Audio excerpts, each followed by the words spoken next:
joining us tonight is Jake Rattlesnake. I like to go by Lord Rattlesnake or Lord Jake, most base chat of all the lands. You don't have an argument. Present your paper or shut up. Everyone's view is definitely inherently biased. So this is when debate becomes very interesting. I can hear what you're saying, but then I can see that you're dressed as a cat. I'm a dog. You said you like to go play fetch. Wolf, yes. So how does that tie into your relationship? Like, what are you looking for if you're a dog? I think that John Jr. will be president one day. If I was a gambling man, I'd put money on that. Founder of Rattlesnake TV, Jake. Man, I really appreciate it, dude.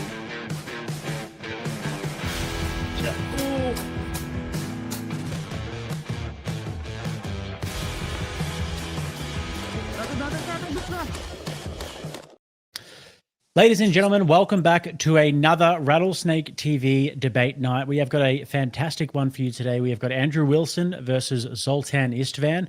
And today the debate prompt is going to be transhumanism versus Christianity. Which is better for the future of America? Should be a very interesting one. We're going to have 5 minutes of opening statements, and then we're going to kick it in to open dialogue. And at the end, I will read your super chats out. Now, depending on the volume of super chats, we may not be able to read all of them. It would probably be 20 up or something like that, just as a fair warning there. So without further ado, I'm going to have the gentlemen introduce themselves. Zoltan, for those who haven't met you, tell us a bit about yourself. Well, hello, everyone. Thanks so much for having me. This is pretty exciting. I've followed both Jake and Andrew's work for a long time. As he said, my name is Zoltan Istvan, and I'm a transhumanist, somebody who wants to use science and technology to radically improve the world.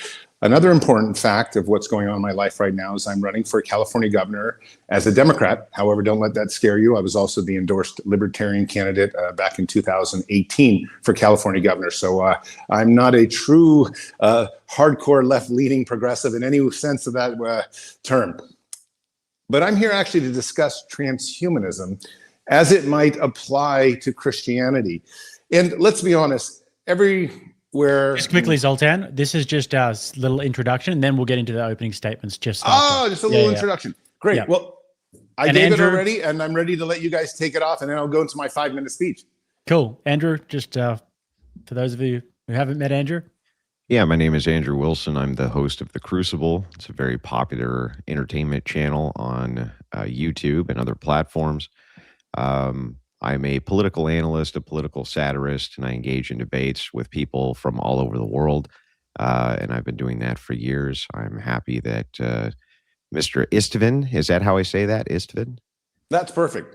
Okay. Are you Hungarian, Zoltan? I have a Hungarian passport, but I was born in the United States. Right. Gotcha. Well, I mean, he's just asking like your background, your family hail from Hungary then? Yes, absolutely. Okay. They escaped from the communist government. Yeah. Okay. Yeah. So, Mr. Istvan, I appreciate you coming on and take the time today. I don't get to talk to many transhumanists or debate with them, so I appreciate it. All right, gentlemen. Well, we'll kick it over to Bruce Buffer, who's just waiting backstage, and then we will get into the opening statements. And now, for the thousands in attendance, let's get ready to rumble! And with that, Zoltan, you have 5 minutes on the clock for your opening statement. Let's get into it. Great. Well, I gave a little bit of my opening statement earlier. Listen, transhumanism is a social movement of many millions of people around the world that want to use science and technology to radically modify the human body and also modify the human experience. Anything from, using exoskeleton suits to kind of climb Mount Everest when you're maybe a senior citizen, even to things like driverless cars, to brain implants, all sorts of wild stuff that is happening, including artificial intelligence. Let me quickly give a little bit of a background on how I even got into this. I began my career as a journalist for National Geographic. I've also been a correspondent for the New York Times. And I have been writing about technology as well as war zones and other issues for 30 years. I mean, I have a ton of 300 plus op-ed essays out there and many more just normal essays. I have found that through the war zones I covered, especially for National Geographic, I became very afraid of dying. And because I am somebody who does not believe in creator, or it's not necessarily I don't believe, I'm just agnostic. I just haven't seen enough evidence or any evidence of a creator, and I certainly don't believe in an afterlife. I have chosen to dedicate my life to transhumanism. The number one goal of transhumanism is trying to overcome biological death with science and technology. And I assure you, based on just how we've done the last 100 years, people are living twice as long as they once did, and they're going to continue to live dramatically longer as we start bringing in some of these brand new technologies, genetic editing, artificial intelligence is starting to uncover these new drugs. There's a bunch of patents and a bunch of drugs that are going to human trials right now, actually. I'd probably say within 18 to 24 months, you will have drugs in the market that effectively make you live 20 to 30% longer already. So, and we have, 3D printed organs, we have organ transplants, we have all sorts of things that are starting to happen that enable you to live longer when something happens to you. And hopefully we'll even have things like universal vaccines for cancer and things like that, for example, Russia just launched apparently a couple days ago, don't know if it works. But the point is, transhumanism is all around you. It's happening very quickly. And its number one goal is to overcome death and biological aging. It's not just really, we don't want to die. It's actually, we want to remain as younger people. And we will be able to reverse aging at some point. They've had plenty of studies that they've been able to do that in mice and things like that. So, but that said, it's also a social movement. It's this idea that we can become superhumans. We can go off planet. We don't have to be, susceptible to breathing air, to choking on food, or to being too cold or too hot. Eventually, we can overcome these things, upgrade ourselves to become cyborgs and things of that nature. Now, some people say that this makes us not human, and we can discuss that and debate that. But the question is really not whether we remain human. It's really whether that is the natural course of action for the human species, who has a very rational brain and this affinity to evolve. And now we've sort of taken evolution into our own hands. And I'm very excited about that. I've spoken all around the world, about that, World Bank, World Economic Forum. I've met presidents. I advise heads of state. Whatever it is, I've been doing it now for a good solid 15 years. And I'm amazed myself at how fast the movement is growing. I also understand, and that's why I'm here tonight, that Christian society finds this despicable in many ways, especially if you're a traditionalist. That said, there are some Christian transhumanists, and we can get into that as well. But the real question is there really a problem between Christianity and transhumanism? And if you follow the Bible literally, there's certainly a major kind of chasm that we're going to have to find. Can we close that divide? Probably not, but we can discuss it. And that's why I'm here tonight. So I hope my introduction has introduced you to some of the ideas of transhumanism, as well as who I am, a journalist, gubernatorial candidate for governor in California as a Democrat, as well as someone who's been writing and speaking on the movement now for well over a decade. Okay, Andrew, 5 minutes on the clock. Yeah, I appreciate that. I've actually listened to quite a bit of your stuff in preparation for this debate. So you are consistent, if nothing else, about your view, which I appreciate. So debating about transhumanism is somewhat difficult because it's never altogether clear what anybody is talking about when they debate it. Transhumanist ideology is usually baked into other systems which support it, rather than being a philosophy which stands out on its own. A sub-position, if you will, of a generally greater position, focusing mostly on elongation of life and transcending the humanity of human beings and their biological limitations. I would like to give a short analogy about this by referencing it to a small Midwestern town called Raccoon City. In Raccoon City, a private corporation released a virus which altered the genes of victims. Most victims entered into a state of what could only be referred to as zombification, including many of the animals. The nature of this virus was such that the wounds of the victims did not cause death. They no longer aged, they no longer felt pain, and they stayed in this state perhaps indefinitely. Immortality, in other words. And they no longer worried about the higher purposes, instead reverting to primary functions. Some of them actually evolved past this zombie-like state and into other types of what could only be considered human hybrids. Their strength increased drastically, wounds healing instantly, their physical abilities improved to something far beyond that of a normal human being. The company who released this virus and its sponsors claimed it was, quote, the next step in human evolution. That to stand against it was to stand against progress itself. While the events here are, of course, fictional, the point stands. That is a transhumanist future. What is the problem with it ultimately? If we had a zombie apocalypse and everybody turned into the quote undead, isn't this immortality? My opponent's starting axiom is just that, immortality itself, for the sake of being immortal.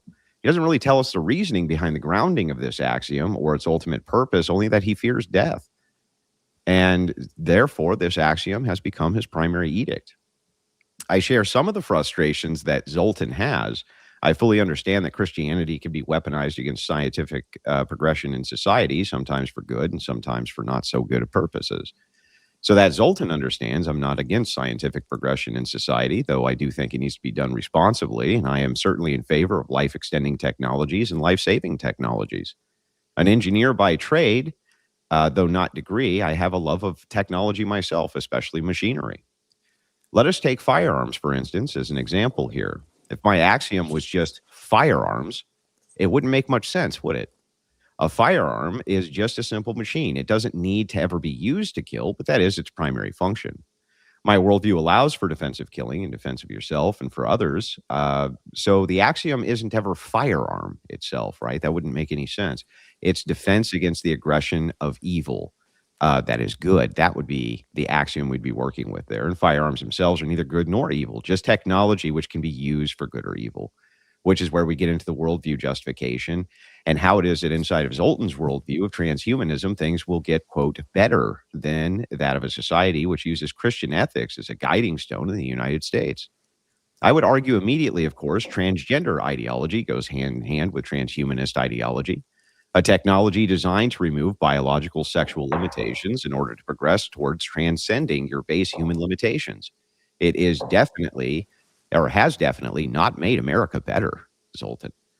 And that's really the problem, ultimately, with this ideology, from my view. The very idea here is to transcend humanity itself, but only through appealing to base human desires, which is humanity. You're appealing to the same thing you're trying to transcend.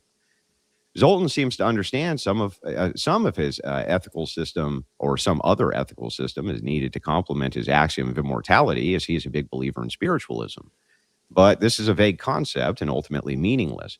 What he's saying is he's trying to make some kind of appeal to human motivation for purpose, or telos. And if they find purpose through some kind of spiritual revelation, well, good for them. Christianity offers for society something much better. The idea of virtues, compassion, love, confined ethics for the purpose of fully experiencing our humanity and embracing it with our purpose, or telos, rather than rejecting it and attempting, I would say in futility, to transcend it. Science and technology, he says he wants them to improve the world. So do I. But that doesn't give us an ethical standard for how that should be done, how that should be accomplished, why we should even be moving towards that. There's no grounded axiom here. It's just a preference that he has. When he says, transhumanism, as it applies, he gives his definition. I have no problem with his definition. I think it's fine. The idea that we're trying to elongate, humanity to the point where, we could even reverse our own aging process and move towards immortality. He defines this by saying science and technology, which will wildly improve human performance. I understand that too. He was in a war zone. He has fear of dying. I totally get that. Everybody has to contend with their own mortality at some point. He did say, though, in his opening, and I just wanted to address this very quickly, he says humans are living twice as long as they used to. That's actually not true. The truth is that we use live birth numbers in order to determine how long people live, and infant mortality used to be way higher. And because of that, what we did was we took an average, and so the life expectancy went down to like 30 or 40 because of how many infants used to die. That's 6 minutes. Now, I'm almost done. I'll just tie this off if you don't mind. So this is actually what he's doing here. He's not being particularly honest with this. In fact, if it is the case that you could, overcome infant mortality 300 years ago, you lived about as long as you do right now. That is, in fact, what is true. So no, we're not really living much longer. In fact, infant mortality in the West is going up due to the aging population of women who are having children now. So it's one of the, in fact, in the West, in the first world nation, right, this is really one of the only nations in which infant mortality is increasing rather than decreasing. So, and then I'll just tie this off with this last thing very quickly. He says Christianity finds this despicable They do, but they do for precise moral reasons. They don't find it despicable because you're looking at saving, leukemia treatments, right? So, yeah, with that, I'm willing to dive right into the debate. All right, you guys have open dialogue now. As long as you pretty much want, at least 60 minutes, maybe can go towards 90. So with that, let's get into it. Yeah, well, I wanted to start by just maybe we can dive into this. The humans living twice as long. That is not a factually accurate statement, right? What happened is we used to use infant deaths, and then that would bring the average down for people. But if you got past like the age of 6, you did live to about the same age that you do now, between 60 and 80. I'm just not even going to argue with this. Look, people used to die from cavities all the time, but this doesn't really get into the crux of what I think is interesting in this debate for you and I. What's interesting in this debate for you and I is like, really, why does Christianity not appreciate or like transhumanism? Because honestly, the statistics on why people live twice as long or whether they don't is really not important. I'm actually interested very much in why you actually would have a problem. Like you were talking about the zombies and you very beginning of your speech. Hang on, if it's not important, then why did you bring it up? I want to talk about. That's what I'm curious about. Why did you bring it up? Because it's part of a sales pitch, right? Isn't it part of a sales pitch to say, look, people are living twice as long now, and that's due to scientific progression and this and that? So you brought this up as part of a sales pitch, and I do want to make sure that this gets corrected, and then we could dive into the other ethical concerns. It's like, no, this is not, in fact, true. Scientific progression. In fact, I would argue that in many ways, humans are living worse lives than they used to through diet, plastics, and many other things which science has brought us, which has not improved the human condition at all. So, but that aside, it is in fact the case that people are living now about as long as they always did if you remove infant mortality. And I just wanted to correct that. And then we can dive into, rich people are living dramatically longer than anyone has ever lived, which is unfortunate because it skews the facts for the normal people. But a billionaire who has access to all these different types of technologies, wow. I mean, they can outlive their predecessors by 30 to 40, 50%. And so that's like a known fact. But but hang on. I want to dive into that now, that claim. Okay, because I've heard you make it before, so I went and I looked into it. You're not actually wrong, right? The wealthy do tend to live longer, but that's not just due to medical access, right? It's due to impulse control. This is what's hilarious. Is like this is completely left out, right? The idea here is that people who are generally wealthy, they become wealthy because they have great impulse control, and people who don't have good impulse control, so they engage in very self-destructive behavior. That's often why the lower classes die at higher rates than the wealthy, not because of immediate access to medical care. That's not actually the case. So that's another thing that you say often that's just not accurate. Andrew, let's dive into transhumanism. I'm really, this is an opportunity that's wonderful. Forget who's living longer or whatnot. I mean, I want to know why Christians are not willing to, en masse, embrace transhumanism. And I think you had because there's no ethical system behind it. So the idea here is like you come up. I know that you understand philosophy. I started to read your book. Forgive me. I wasn't able to read the entire thing before the debate. I didn't get very far in it, but I did order it. I thought that the premise was interesting. I do enjoy science fiction, so forgive me for that. But if you start with an unjustified axiom, in this case, it's just a preferential axiom: human beings should be immortal. It doesn't tell us anything else. So you're going to have to attach that to another system, and that's what you're going to do. I don't know what that system's going to be exactly. Maybe some form of utilitarianism. Or some bygone for you to, but that's why they have a problem with it, is because there's nothing attached to it. Why should we be immortal? Why? Can you give us the answer to that? Why? So, you kind of took me or put words in my mouth saying that, look, because I'm afraid of dying, that was why I want to live forever. That's one aspect of it. And another aspect that was really that I love life, and that most transhumanists love life. They're curiosity addicts. They just want to see what happens. I mean, what a time to be alive right now with the age of AI and all these longevity treatments and things like this. I mean, this is an amazing experience. So that's a huge facet of why people don't want to die as well. So my love of life is a huge reason why I don't want to die. And let me just say that's, to answer your question, that's what starts to form the ethical framework of my version of transhumanism. Now, of course, transhumanism is wide, just like Christianity is. There's probably a lot of versions, a lot of ethical boundaries and ethical frameworks. But mine is because I love life enough to want to live indefinitely. And from that, you can kind of take a whole set of standards. And most transhumanists would agree that the scientific method is the best ethical framework to discovering that set of standards. Now, scientific method is not an ethical framework. I agree with you. It's totally not. But it provides a very sound board upon which to create this ethical framework that you're searching for. No, it doesn't. And come on, the scientific method is perfect. The scientific method is designed to give us things. No, it's designed to give us descriptors. It can't tell us what to do with any of this stuff, right? The idea, first of all, working as an engineer, robots specifically was what I worked on more than anything else. The idea of that we're in this massively sophisticated, almost Terminator level technology is absurd. We're not. Most robots you'll find in every type of plant you can think of, from automotive to food, regardless of where you are not particularly sophisticated. Many of them are still using 1970s, 1980 technology with photo eyes and pusher arms. That's actually the type of technology that you're dealing with. There are some elite companies which have designed some sophisticated Johnny Five-like robots. That's true, right? But we're not nearly as progressed as people would have you believe on that front. The reason I'm tying this in and kind of explaining this and expressing this is because when you say that the scientific method can itself be a starting position for some ethical framework, it can't. It's not even designed to do that. It's designed for you to make an observation, and based on the observation, come up with a hypothesis and test it for a descriptive truth, a material truth. It does not give you moral oughts and can't. And so neither can your starting axiom of immortality. When you say why, you just give me a preference. So why? What are you grounding this in?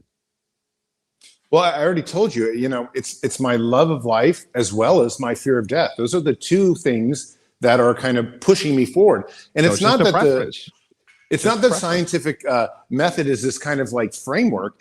From the point of that, I love my life and I'm afraid of dying. Therefore, I use the scientific method to discover how to protect that. And this comes across in the 3 laws of transhumanism. Again, just so your listeners know, this is the novel that he was talking about, The Transhumanist Wager. Let me put in a little a book promo there. And this starts off with the 3 laws of transhumanism, which really say you're trying to acquire power to protect your life because you love it and you don't want to die. And the scientific method just provides all the different, ideas, philosophical nuances, and rules, laws that you might follow in order to best fulfill that idea that you don't want to die because you love it. The scientific method does not provide for philosophical nothing. That is not what its job is. Its job is to only explore material claims. That's it. And to test those material claims against descriptive reality. But you use those material claims to try to move forward. Hang on, I didn't say anything while you were going. Just give me a second to respond, right? You can use those pieces of evidence, I guess, to push forward some other types of material claims, like, well, 100 people are hungry, right? And here's the measurement for that. But what it can't tell you is why you ought to feed them. Do you see the distinction there? Yes, I can maybe empirically demonstrate for you that you need X amount of caloric intake in order for you to not feel hungry anymore. And I can scientifically demonstrate that. And that would be a claim which I can empirically then prove. But that doesn't tell us why we should feed those hungry people. That's the distinction. Why ought I do that? Why ought we do these things? And this is the problem with your entire grounding, is that it's axiomatically flawed because it just starts with a preference. I want to live forever. But that's nice. But why should we live forever? Yeah, but you're kind of putting words in my mouth. And listen, obviously I want to live forever, not just because I love my life, but because I love people around me, including you guys, including family, including society. I mean, and I love the earth. I mean, there's a whole range of reasons that you want to live indefinitely and not die. And that's because life is great. So when you talk about family, you want to protect them. So that becomes kind of part of this whole intrinsic why I don't want to die or why I love life. Yeah, I understand that you have individualistic reasons for why it is that you, Zoltan, wants to live forever. I get that completely. But do you understand that that is not a prescriptive ought for why people ought to want to live forever, right? You're not giving us that part. You're giving us instead a baseline axiom that you came to through your own preferences, which does not tell us why we ought to follow it. It doesn't give us anything. And because of that, what you've done is you've destroyed the entire idea from the Christian perspective of teleology. Why should I be immortal, Zoltan? Why should I do that? And the idea from you is like, well, because you prefer it. It's like, that's it. That's the whole game, right? But listen, every person that comes to transhumanism must make a choice, and the choice that I've made, which is they love life enough, or they're afraid of dying enough, to want to do something more. And let's be honest, the same thing happens in Christianity. To accept the grace of the Lord, everybody has to personally come to Jesus, beg for forgiveness, and be given the grace of God. It is a journey. We all make this journey individually, whether it's Christianity, whether it's transhumanism. So I think I feel like you're just kind of fuddling around with words and concepts, but not really actually coming down with how there's this huge distinction between Christianity and transhumanism. I think everyone feels like I do. Nobody wants to die. They have family they love the planet Earth, and if they can live longer, they want to do that. But I am expressing the distinction. The distinction is teleology. Christianity grounds its entire moral, ethical, and human system in God. That's what we do, right? We ground from our worldview. We're grounding everything in God. It's not about us. It's not about what we want. It's not about what our preferences are. It comes down to our grounding foundation being principled in God and God's commandments to us. You have the opposite, right? You literally are following an oppositional system to this, whereas you are saying everything that I have a preference for. Instead, I am God. I am the person who is the ultimate arbiter. I am the person who ultimately gets to be the decision maker, the decider. I am the person who gets to guide everybody's life or my own life, this type of thing. Now, hang on, Andrew, before you say you've nailed it. No. This is great. You finally got it. This is exactly right in what you just said. And I appreciate you taking it, because now you've taken us to that next level. Listen, you are right. Transhumanism is a selfish son of a bitch philosophy, whereas Christianity is really this framework that God already existed. Transhumanism, we're out in the open. I was thinking about this. I was driving today. What was I going to tell you? I'll tell you the truth, man. I'm lost. I am so lost. I've asked for God in my heart. I've asked for all sorts of things. I studied religion when I was in undergrad and graduate school. But the reason I'm lost is also the reason that I have discovered transhumanism. It is a philosophy that has kept me comfortable, happy, and able to be the curious entity that I am, to reach out and try to do things. Gave you purpose? Yeah, no, it gave me purpose. But do you see, right, 100%. Do you see now, like, the idea here for telos, purpose? That is what Christianity gives that you can't give. And this is the problem. No. I have purpose too. I love transhumanism. I know you do. Purpose. You have a preferential purpose, but at the same time, you say you have purpose. Man, I'm lost. The thing is, it's funny. Hang on. The thing is funny here, ultimately. This reminds me, there was an old Justice League episode, right? An old cartoon, Justice League, right, with Superman, where they make the cyborg, and the cyborg can live forever. And he accumulates all this knowledge, and he decides he's going to destroy everybody on planet Earth. And he's arguing with Lex Luthor, the villain, right? And the cyborg says the exact same thing you just said to me, to Lex Luthor. He says, I'm lost. I don't know. I have infinite power, and I have no idea what I'm supposed to do with it. I'm completely lost. I'm wayward. What am I supposed to do here? Right? He was just as confused as you are. Might I introduce you to Jesus Christ as potentially being your Lord and Savior for this purpose, right? For telos. And that's the idea of purpose, Zoltan.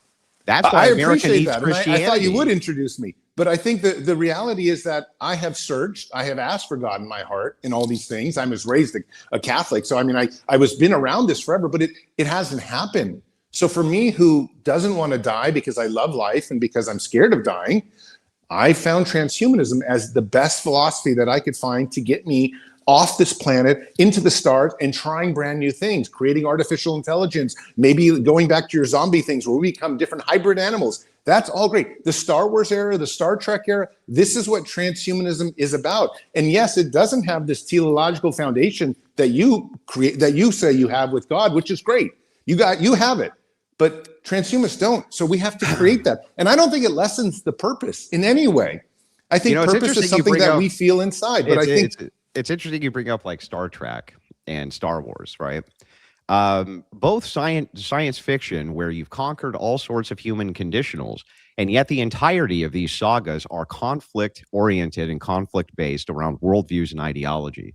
In Star Wars, between the Jedi and the Sith, both religions, by the way, technology did not surmount them in Lucas's mind when he looked to the future. The same exact thing in Star Trek, where the first thing you did was have a federation of communists, right? And all that happened is that now your enemies became entire other planets rather than just your enemies on your own planet. Interestingly enough, when we start to explore the human condition of what happens when we advance technology to its zenith, and we can now go and explore with other species, what we find very quickly in our own thought exercises manifested through our own Hollywood executives is that we're going to blow each other up. We're going to find photon torpedoes. We're going to do all sorts of in other words, the horribleness of the human condition does not go away with technology. And immortality also would not solve this, Zoltan. Like, there's a lot of implications with immortality, which are way more frightening than death. For instance, what if you're immortal? Let's say that we had little nano machines that I could put in your body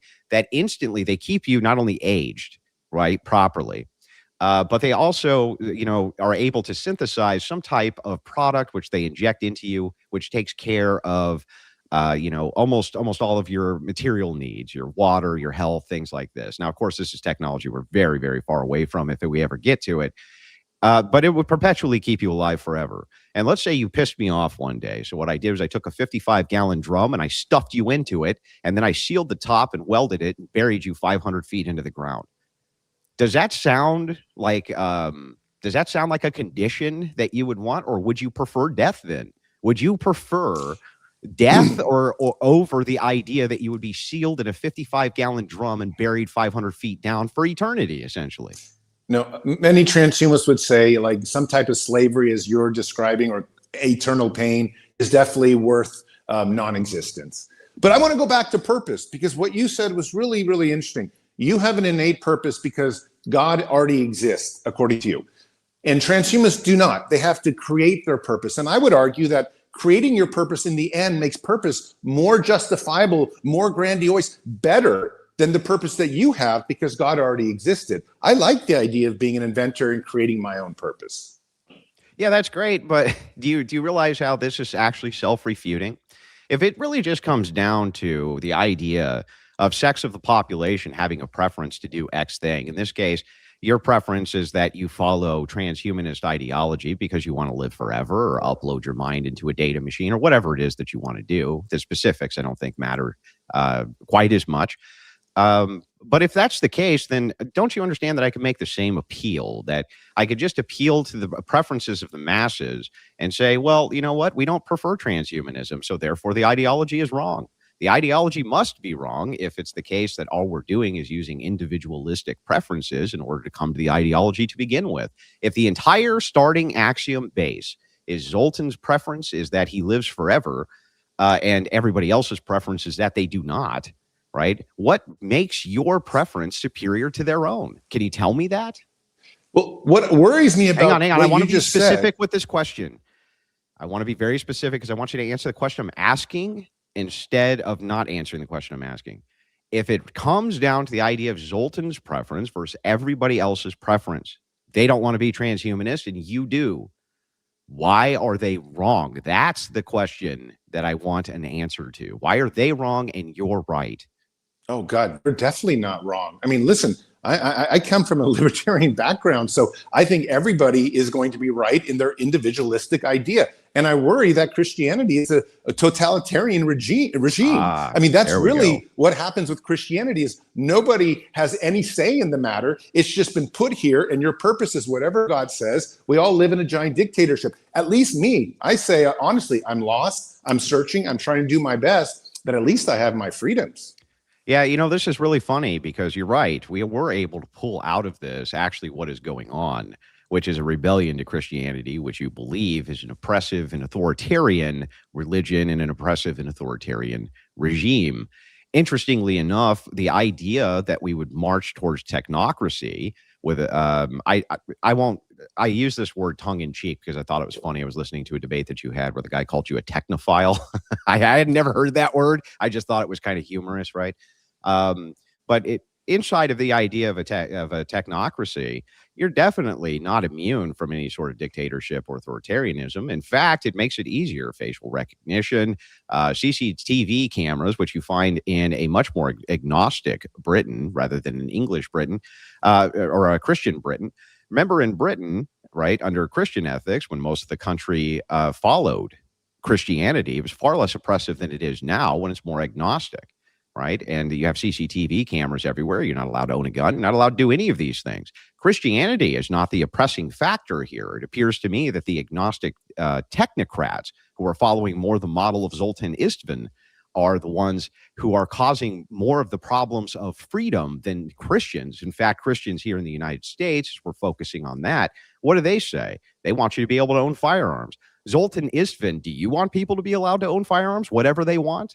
Or are you going to restrict that freedom? And are you going to use your technocracy and your technocratic worldview to enforce that, utilizing these technologies to restrict that freedom? That's the question. So listen, I think the price of freedom is that you need to have some of these errors and mistakes. And I agree, we live in a technocracy. And believe me, I live in California, man. It feels like a dictatorship half the time. The Dems have done even though I'm running as a Dem, they've done a horrible job. Well, you can't help that. There's two parties, so you got to pick one. I get it. But the point though, is that metaphysically, I feel like when I think about Christianity, it's like you said, there's this whole umbrella of God around us, but I can't get out of that. And especially in terms of you believing it, I can't even be I'm a lost person who can't see what you're seeing. And I don't like that. I like the idea that in transhumanism, everybody can be right to the extent that they are an individual and they can try to improve the world or improve themselves. So you're right. There may be less, I guess there's more freedom with what I'm saying, but maybe less progress and less security for sure. But I'm not sure that there's more freedom. It's kind of a dictatorship to me. Wait. What am I saying? Which would be dictatorial?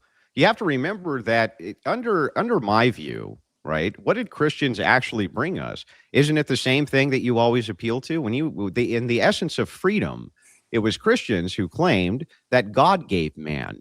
God, this was their axiom, created men equally and gave them certain inevitable rights, right? Or certain rights which were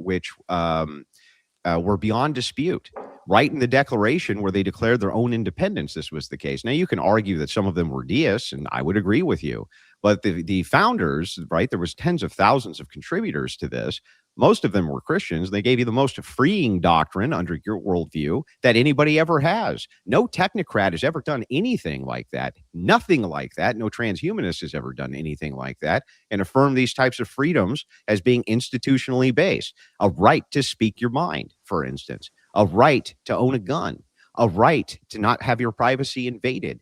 The right not to have the government go through your own effects and papers, the right to not incriminate yourself, the right to do all of these things which are ingrained. They were given to you by Christians, not by any sort of technocracy. There's a ton of things that transhumanists are doing. We have the right to create technology that overcomes cancer. We have the right to create technology that can overcome cold or hunger and things we're doing things all the time. Why do you think people are living these incredible lives, traveling all over in jets? What are there, 30,000 planes, jets right now in the air? We are doing this, and this is not something that you can say is a Christian-oriented process. This is a transhumanist-oriented process. All this wild science and technology. First of all, that's total bull. Inside of the science, especially when you're talking about medical science, right?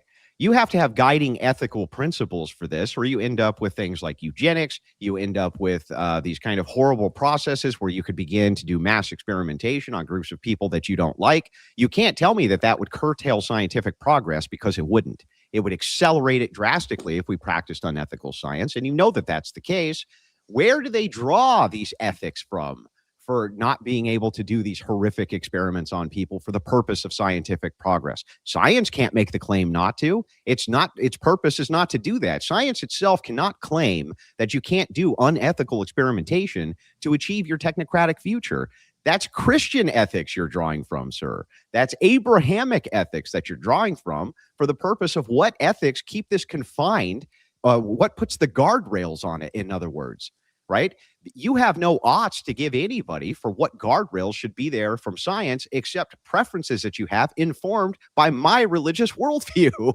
You didn't come to this religious worldview yourself. It came from your Catholic upbringing. It came from the Christians around you telling you what is and is not ethical through a course of your entire life. And so your view aligns with that. So at the same time, you steal my view to say, hey, this is what's ethical inside of science to reach this utopian future. You also are busy degrading it and saying that somehow it's entrapping and it's non-freeing and it's curtailing freedom. Because you got to pick a lane there, man. I'm not sure I'm bashing it here. And I want to say also, it's not just we're picking from you. We're picking from all the world religions and all the world philosophies. I mean, Buddhism and Confucianism and the Chinese. I mean, Krishna and Hinduism. There's a whole bunch of things we're picking religion, right? in order to move forward. But it's not just religion. It's the philosophies that have evolved, the Enlightenment and things like that. It's this idea of just using as much reason and rationality as we can. But let me just say, we live in a Judeo-Christian world. I'm grateful for that. I think I promote that, to be honest with you. I think that is one of the best frameworks. If I have a neighbor, I hope he's a born-again Christian, because most born-again Christians are very, very fine people. Yeah, but don't you realize that this is now a contradictory worldview? The whole idea here for you borrowing is not making it contradictory. Hang on, Christians are the best and the finest and the greatest when it comes to the very ethical systems that you would like to see upheld. And yet, when they argue against the teleology, the very thing that informs this great ethical system and model that you love, you reject that aspect because that's an aspect that Zoltan doesn't like. I just don't like that part. Hang on. I got it, but that's not how tautology works. You can't say one thing equals another and therefore it is. Some things differ. There's nuances. We like Christian Judeo. The West is the best. Don't get me wrong. But I think at some point, people have a right to say, I just don't see the greater framework that you're talking about with God or the grace of God and the Holy Spirit and all those things. I don't see that. Like I said, I would like to. I just don't. And I still think, though, despite that, I can take your ethical framework, maybe 70 or 80% of it, and say, this is going to be great for transhumanism. Right. And then you keep out the whole part that makes it work, right? The reason we come up, the reason you end up with these like sick weirdo cults and stuff like this that came out of early Christianity in the United States, especially Protestantism, is because they did exactly that. They took 70 or 80%, all the stuff they liked, right? That we don't like the murder stuff and we don't like the, thou shalt not steal stuff and blah, blah, blah. We'll adopt all of that, right? But the idea of the ethical teachings of Jesus Christ and the idea of the grounded foundation and the idea of the mercy of God and things like this, they easily reject. And then they begin to inform it with other crazy things, right? We're going to take the 80% we like, and then we're going to carve off the stuff that we don't like. But the only thing that makes the ethical system work, this great ethical system that you claim you follow and you've adopted 80% of, is the grounding foundation in God. That's the only thing that makes it work. The entire epistemology, the ontology, the entirety of being, the entirety of what makes humans humans, that's grounded. Our whole epistemology is grounded in God. And what you've done Andrew, is honestly, why can't I take 80% and make it work? Why can't I take your 80% and say that's the greatest 80% we have? Look, you can, but here's your problem. Your problem comes in where we get into prescriptions. Now we're moving into prescriptions for society. When we're talking about prescriptions in the United States, right? You can't carve off 80% and then say it's just preference that I have, because preferences change. They change over time. You could have preferences to have slaves. You could have preferences to do this. You could have preferences to do all of these things.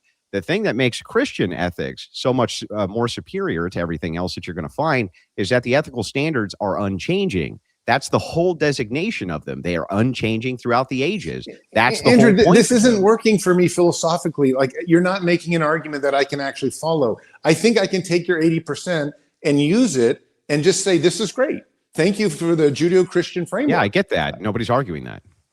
But why It's a do non I need to sequitur. believe in that 20% in order for it to last? I think Democrats, Well, because- Republicans can wait take a that second, 80%. Wait a second. Hang on. What we're talking about here in this debate specifically is prescriptions for the United States and which of these worldviews is better. That's what we're talking about, better in outcome for the people of the United States. If it's the case that Christian ethics, the reliance on it to not be non-preferential base, is that it's grounded in the unchanging identity of God and the unchanging standards of God, that's what makes Christian ethics work. If you just carve off 80% and say, oh, I have them now, and they're all just preferences, those preferences can be changing.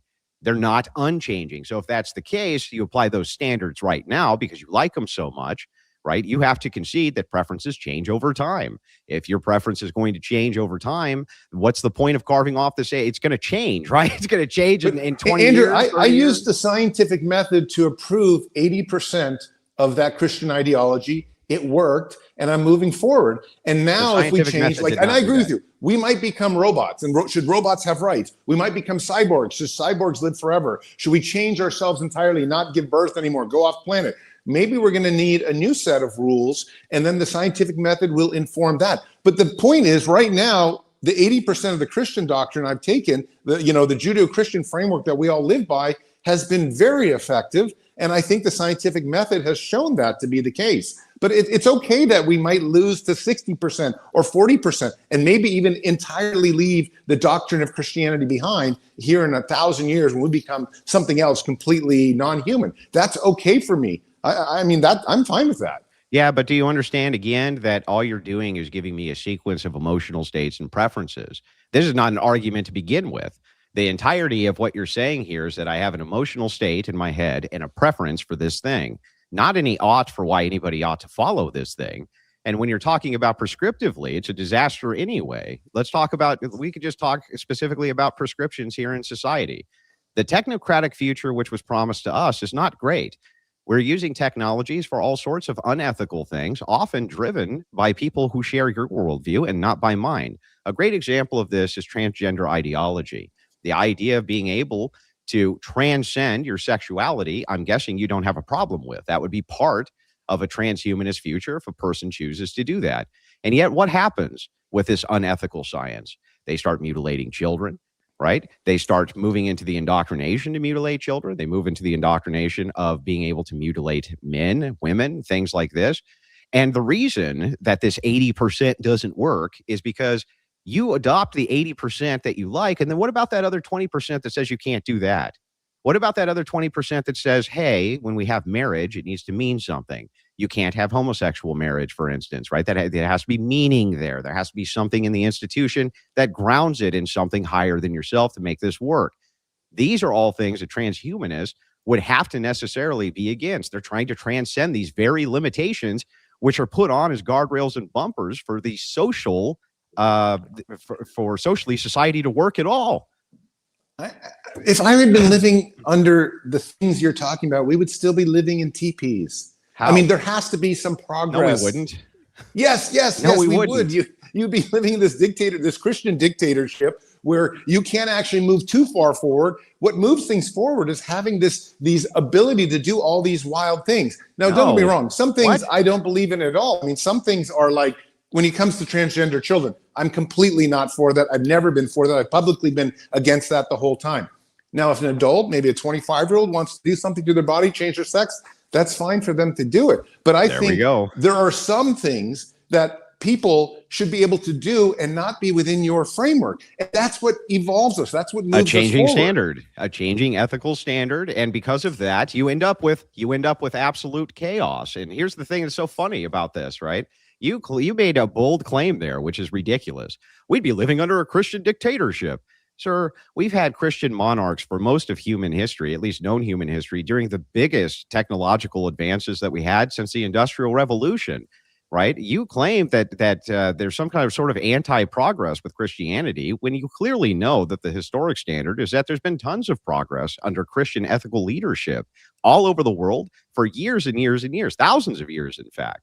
The idea that we curtail technology when it's indeed Christian scientists often who propel technology and used to propel technology and were funded by large Christian institutions, the Catholic Church and others. They just also have oughts to use as scientific progression towards something useful. Hey, that's great. We can empirically determine that you're hungry. That doesn't tell us what we should do about that. That's where you need to have the church. You need to have these types of grounded ethical foundations come in and say, well, we ought to feed you. Right? Well, that's what God wants us to do. He wants us to go ahead and feed you. And so that's what they do.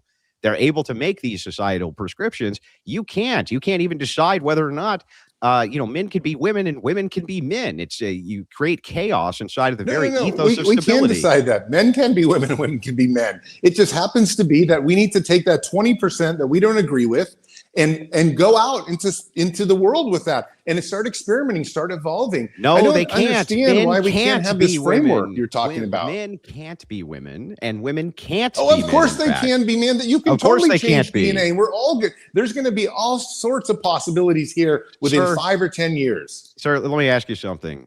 Scientifically speaking, right?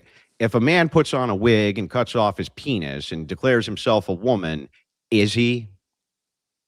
No, but that's not what I'm exactly talking about. What I'm talking about is the genetic engineering that we're going to be able to do here. Probably already they're experimenting with it, where you just take real gene therapies where you can actually grow a uterus in a male body. These things will take place here. They're going to take place in your lifetime. First of all, I'm not willing to grant you the technological future that you foresee. There's no reason for me to grant this to you for the purpose of this debate, especially considering the fact of how many times there's been supposed technocratic revolutions in technology coming, and they were big flops.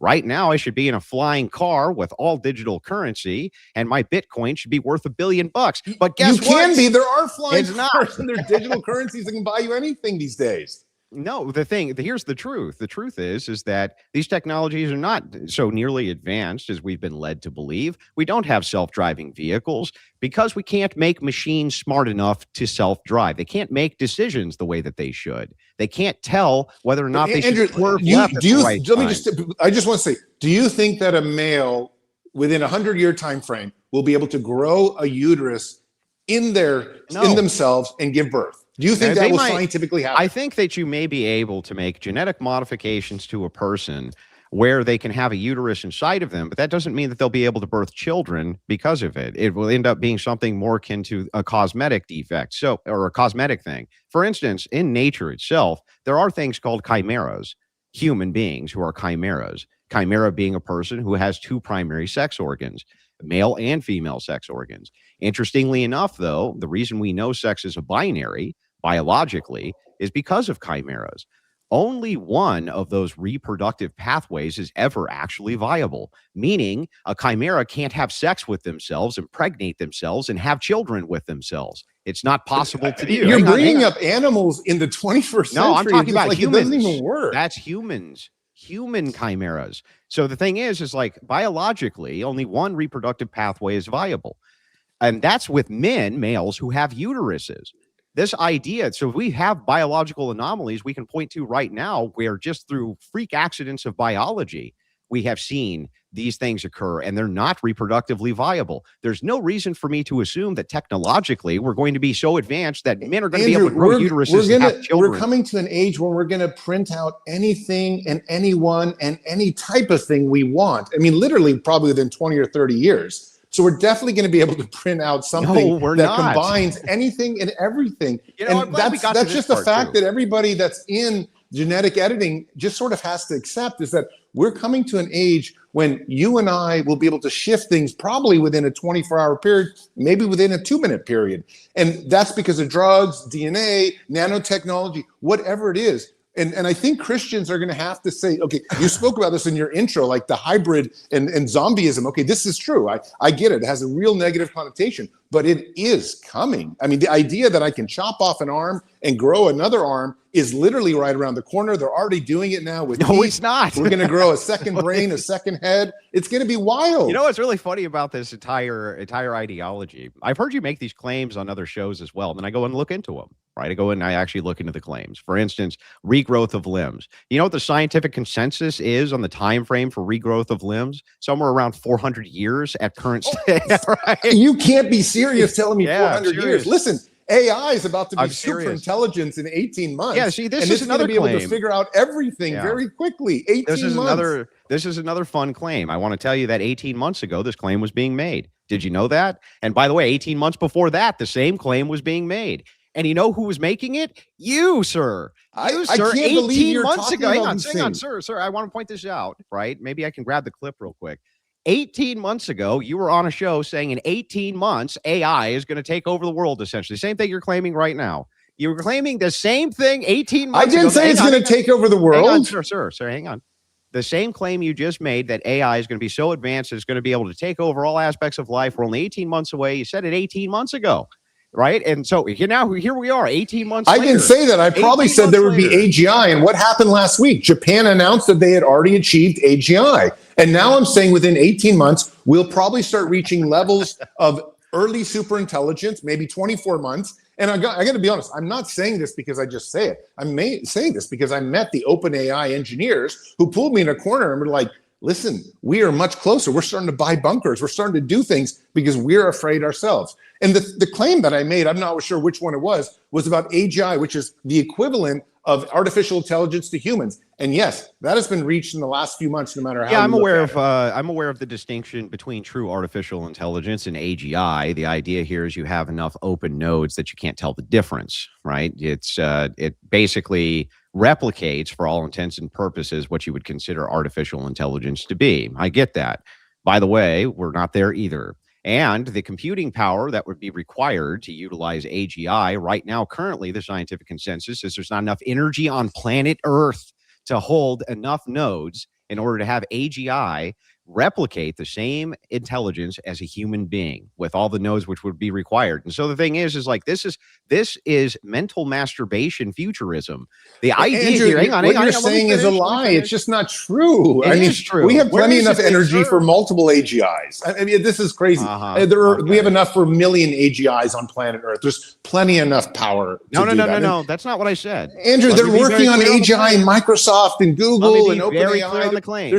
There's the claim thousands is of to them. have an AGI which would replicate what we would consider to be artificial intelligence. That's a different claim than having AGI, which is just having X amount of no data packets that it can reference. Meaning, this is old ladder logic computing, by the way. There's nothing new under the sun here. Old ladder logic computing just works like this. Function A happens, you divert to function B. Function B happens, you divert to function C. AGI is putting that on a grander scale of nodes. It's just saying, hey, function A happens here, you divert to C. And if you add enough of those, it would make the appearance that like a robotic arm is not distinct from a human arm because it seems to function exactly the same way. The problem is once you try to move that into artificial intelligence or on par with that, that's where we have energy issues. Not only that, let me point this out.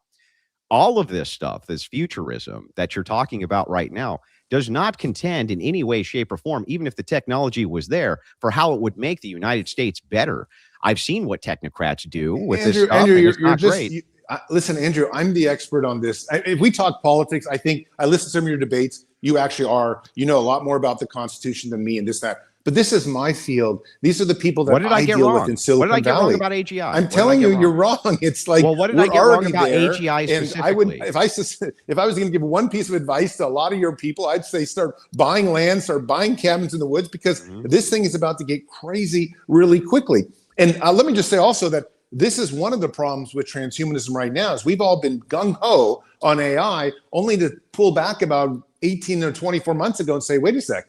AI is not human beings becoming transhuman. AI is a totally different entity. So this is where transhumanism and maybe some of your framework we can discuss again has gone off the rails because all of a sudden, I don't care. I don't want an AI to become a super intelligence. That doesn't help me or my family or my kids or my Zoltan, wife at what all. did I actually get wrong about AGI and how it functions? Did I get something wrong there? I'm willing to be corrected on it, but I don't think I did. I think I'm very close. First off, it's totally contentious whether this A to B to C can't actually create a super intelligence. Yeah, but maybe there's just enough information that it can do. Yes. I'm not saying that is there are other alternatives that are saying that lateral thinking has to be something different. But I'm pointing out that that's definitely open debate for all the philosophers. So I did get that Oxford. right. I did get that right for what AGI actually, in fact, is, right? I was not inaccurate there. You didn't get it right. We're not sure yet 100% how to get to superintelligence. We've already achieved AGI through the ABCD because our brains work that way. The question is, how can we take AGI and go beyond what we are? We want something super intelligent. And that's what they're working on right now. But I got to be honest, there's at least 3 different methodologies from AI engineers that seem to say we can scale to super intelligence.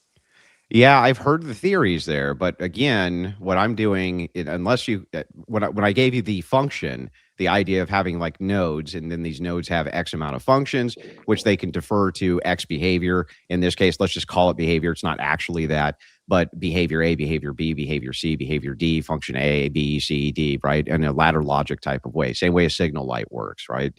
Timer hits this, it hits the next function, it moves over to yellow. It hits the next function, it moves over to red.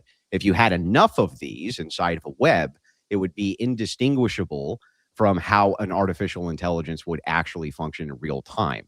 What am I getting wrong there? That is what AGI is it not? It is indeed, but the question I was bringing up is how do we get to superintelligence? And that's what they're working on right now. And I think if you take the capacity of this A to B kind of logic you've taken, that's sort of how our brains work. That's how we're coming up with memories. You and I are having this conversation right now. But the problem is really scaling it upwards. That's what's more controversial. But like I said, there are 3 methodologies. People are working, and I got to say, there are trillions of dollars going into developing this. And I'm not saying I'm even necessarily for it, because I am a little bit afraid of AI superintelligence. Yeah, I heard it. But we're further advanced than I think you can give credit for. I don't. Well, here's the thing, right? I've been hearing this for years. The idea of a technological panic, sir, is nothing new. You remember Y2K? That was another form of technological panic. The computers were going to reset. We needed to make the Y2K compliant software immediately, or else. And what was that in actuality? It was a bunch of futurists who were scamming massive corporations into fixing problems which didn't even actually exist. The thing is that I hear this all the time. I hear that there's the next futuristic problem based on technology that needs to be solved immediately. It has to be, because it's right around the corner. When in fact, the doomsday scenario is not right around the corner, and it's usually promoted by people, right, who have something to gain by it, by ringing the alarm bell that, hey, right around the corner, this catastrophe is right there, when in fact it's not. I have seen no great evidence that artificial intelligence we're anywhere near it, anywhere near actual AI. Only theories that AGI could possibly or potentially replicate what artificial intelligence would be. But none of that, even if I concede all of this point that AI is right around the corner, right? Inside of the United States, how would it be helpful for us to abandon the Christian framework for a transhumanist one in order to combat that? How? Well, let me just say that, like, you can already go out and get softwares that would literally be answering your questions almost identically as you are now, and me doing that. And we actually don't even have to be in here in person. But the point is that the technology is radically expanding. And I think I just want to give your viewers my perspective, which is like, it's a lot faster, coming faster than most people say. But listen, I got to be honest, this is where I worry about my own personal philosophy. Transhumanism has taken us to the next level where we are able to create AI. But if it dooms humanity and does something like, because there is a very real possibility there could be a Terminator scenario. And if humans don't survive, then obviously transhumanism and my ideology and scientific method and whatnot have failed, and yours would have been more successful. Yours might be a safer bet right now, because I don't think many Christians would want to give birth to artificial intelligence, especially not a super intelligence, because it just doesn't fit with their framework. That said, if it does work in our favor, we might have this great utopia, get off planet, be able to cure cancer, and become superhumans. And that's really the goal of a lot of transhumanists. But again, it's a wager, it's a bet, and we don't know, whether it's going to turn out good or not. Do you see how, interestingly enough, when push comes to shove, you divert to my ethical worldview and not me yours? The idea here is... Well, it could be Buddhism, it could be Hinduism, it could be Islam. I mean, it could be any worldview. Hang on, but it's not those views. It's actually a deference to Christian ethics. I would defer to Buddhism just personally. Those are the ethics which you were raised with, and this and that, right? And there's things about Buddhism. There's things about Buddhism you probably wouldn't like as much as Christianity. But that aside, leaving that aside, nihilism is where I would end up with. But hang on, that's how it is. If it's the case that Terminators, let's say, due to transhumanists, Terminators did come around. We had a Sarah Connor type situation, absent the time travel. Okay, no time travel, just warbot machines who came in and decided to repurpose us by, against our will, cutting our skulls open and putting our brains in these machines, which can then live forever, right? It's really interesting to me because that would be a transhumanist future, 100% transhumanist future. But it's a future you seem to want to avoid, and I don't understand why. It gives you everything that you want. Technology then removes the idea of death. It is now gone. And yet somehow you still prefer my framework that this needs to be stopped. Hang on, that this needs to be stopped by any means necessary, even though it meets all of the conditionals of your framework. You have now, sir, under this Terminator-like apocalypse where they cut your brain out and put it in a machine, have achieved the very thing you want, and yet you still don't seem to want it. It's very strange to me. Listen, if that machine is me, that doesn't want to die, that loves life, loves his family, loves humanity, has mammalian instincts, then I would take that machine. But if it is that machine, it's not going to end up. We're supposed to transcend those things. Humanity. What do you mean? We're supposed to transcend the mammalian instincts. We're supposed to transcend humanity. I've never said transhumanism wants to transcend mammalian instincts. Absolutely not. I don't want to transcend a lot of the things that I have evolved with over millions of years. Why do you want to keep your humanity? So you want to keep your humanity intact? Yes. I certainly don't want to ever forget about my family. I mean, maybe there are some transhumanists out there who are like these crazy wackos that just want to become super godlike or whatever. But I actually want to take all my history with me and just become this person that can live indefinitely, take my family with me, see what's in the universe out there, and have this amazing epic journey of exploration. That's not transcending your humanity. It seems that your ethical system is demanding that humanity stay intact. When you talk about things like mammalian instincts, yeah, the best parts of humanity should be kept. Let me at least respond. The best parts by whose metric? These are arbitrary metrics that you came up with. What makes them the best? Just because you like them? The thing is that and just because an individual likes them. Yes. So the thing is that if individuals didn't like them, let's say, and they'd said, we're gonna cut your brain open and put it in a machine whether you like it or not, you have now achieved your goal of immortality. You have transcended your mammalian instincts. You've transcended your very humanity, the very thing that you claimed, which was using technology for immortality. Definitionally, this is what you want. This is like the oil barrel thing humanity. You're talking about sort of slavery. If I'm not in charge of it, if I'm not happy with what's happening with my transhuman evolution, then it doesn't work for me. Transhumanism is something that re-emphasizes my love of life. If I can't re-emphasize my love of life, then I don't want the philosophy. Do you see here then, you're not actually trying to transcend humanity at all. What you're trying to do instead is you have like an oppositional worldview here. It's very bizarre. On the one hand, you say that you're willing to transcend all of the human elements for the purpose of immortality. And yet, when the conditional is presented, hey, this could actually happen. Let's say that we grant this transhumanist future where the Terminators cut your brain out and just put it in a Terminator. You still think like you still talk like you still do all of those things.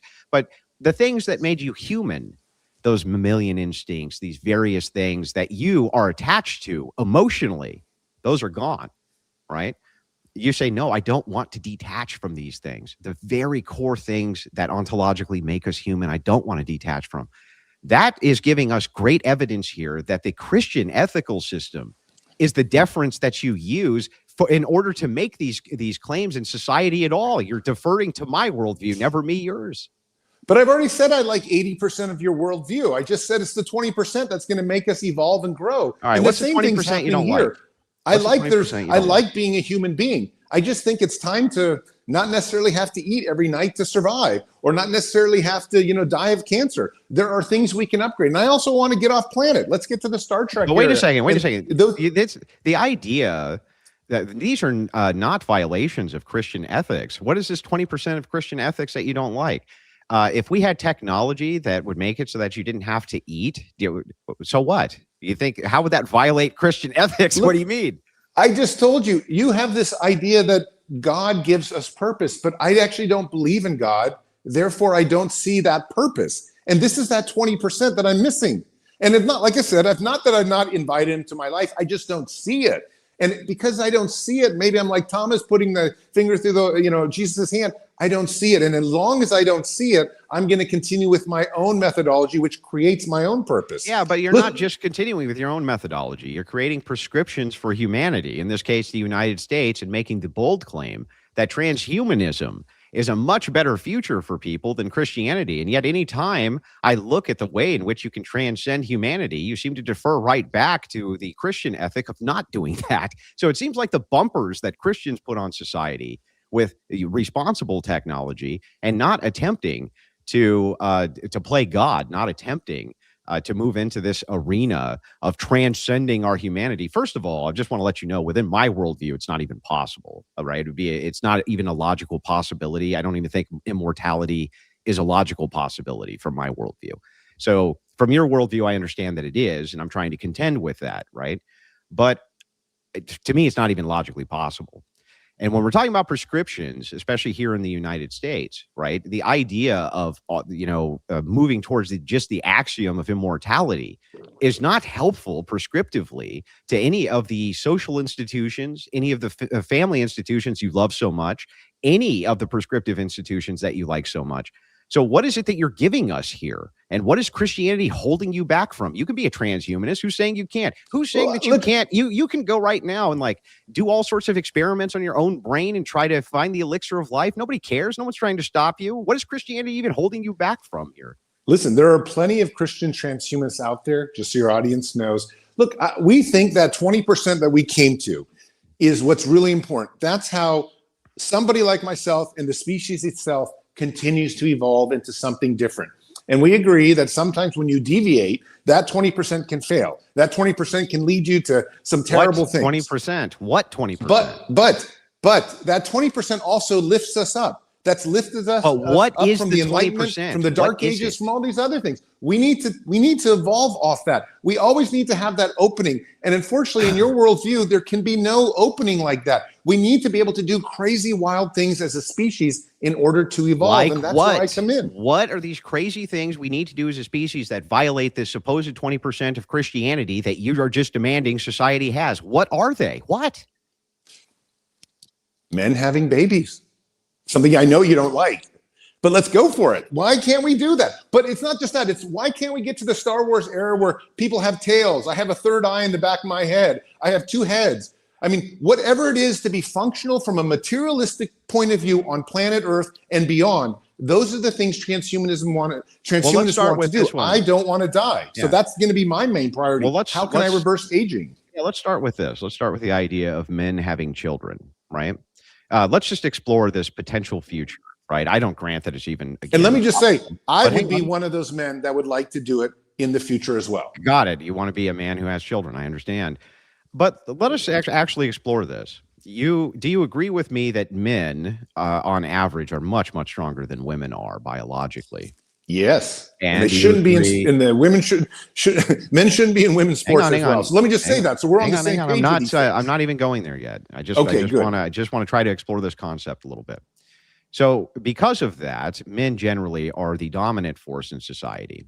They usually have to be, because the strength which is required in order to govern the laws of society and the force which is necessary in order to maintain order comes primarily from men, whether it's military, law enforcement, things like this. Now, you could maybe equalize that with technology. I'm not saying you can't. We'll just leave that for a different conversation. But let us assume for a moment that men could actually have children, that we could. And then we had I'm guessing if we had sophisticated enough technology to grow wombs inside of men and they could have kids, that we would have very sophisticated sex robots as well. Can you tell me what the fuck we would need women for anymore?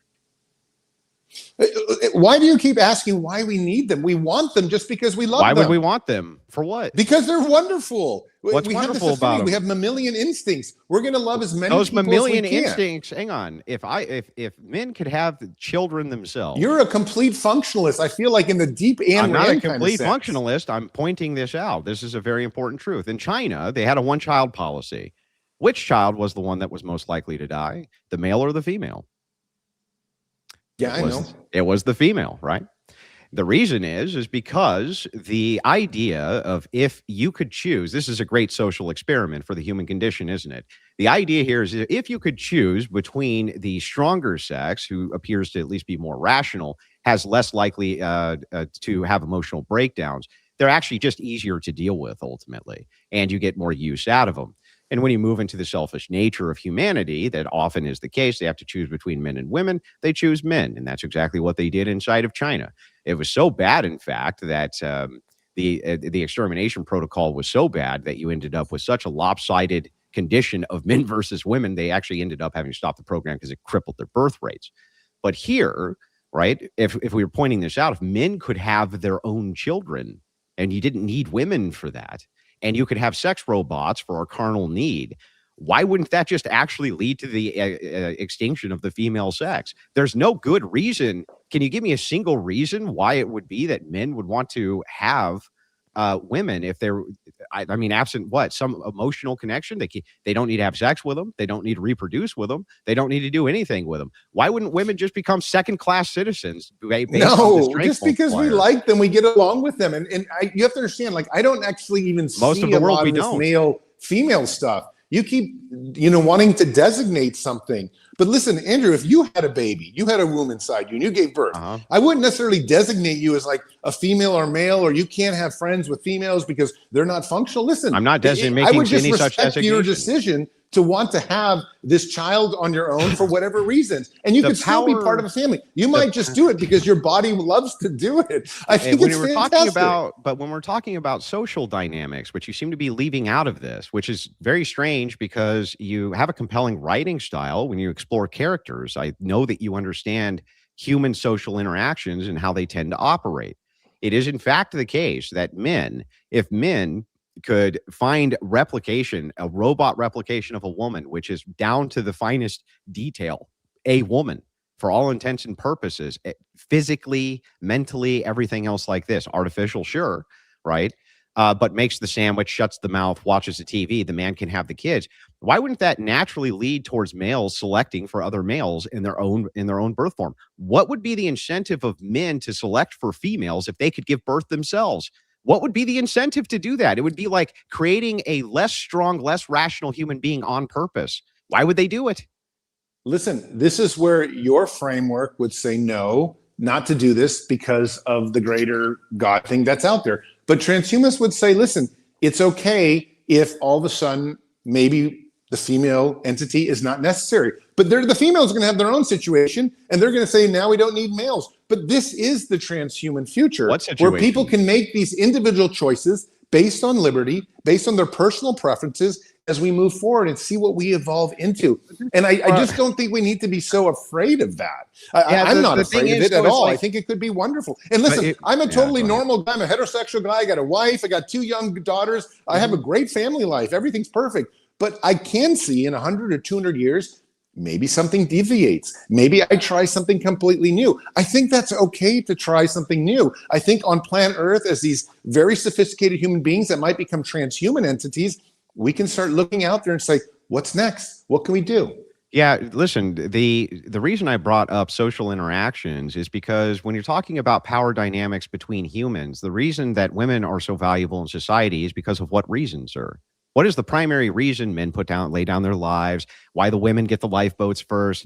What is the primary reason that women have any value in society? Not just here, by the way. We can look at the world where women are severely oppressed, and over half of it or more, right? Why do they even keep them around? Why do they even allow them anything? It's because they're revered only for one purpose, which is a reproductive purpose. And the problem with this is, like, you don't look at the sorts of entailments, the sorts of social entailments, which you can run into by allowing, even if this were possible, which I don't even grant it is, but for the sake of the argument, I will. The entailment here would actually likely lead to there not being any more females because men would select for men. Why wouldn't they? They're way less maintenance. They're way easier to deal with, and they can reproduce heirs for you now. And on top of that, right, they're much stronger, meaning they're much more useful inside of a family dynamic. Your future does not look great for women, look, I get it, Andrew. I get it. I get what the problem is here. You're really stuck on the male and female. The transhuman future may not have male or female anymore, and it may be for the best. And I'm happy to endorse that idea to move beyond that. And this is why one of the things when it comes to transgenderism, things like that, transhumanists are just open arms. We just are way beyond that. Some human beings might want to become fish. They might want to become mini unicorns, mini dinosaurs, whatever it is.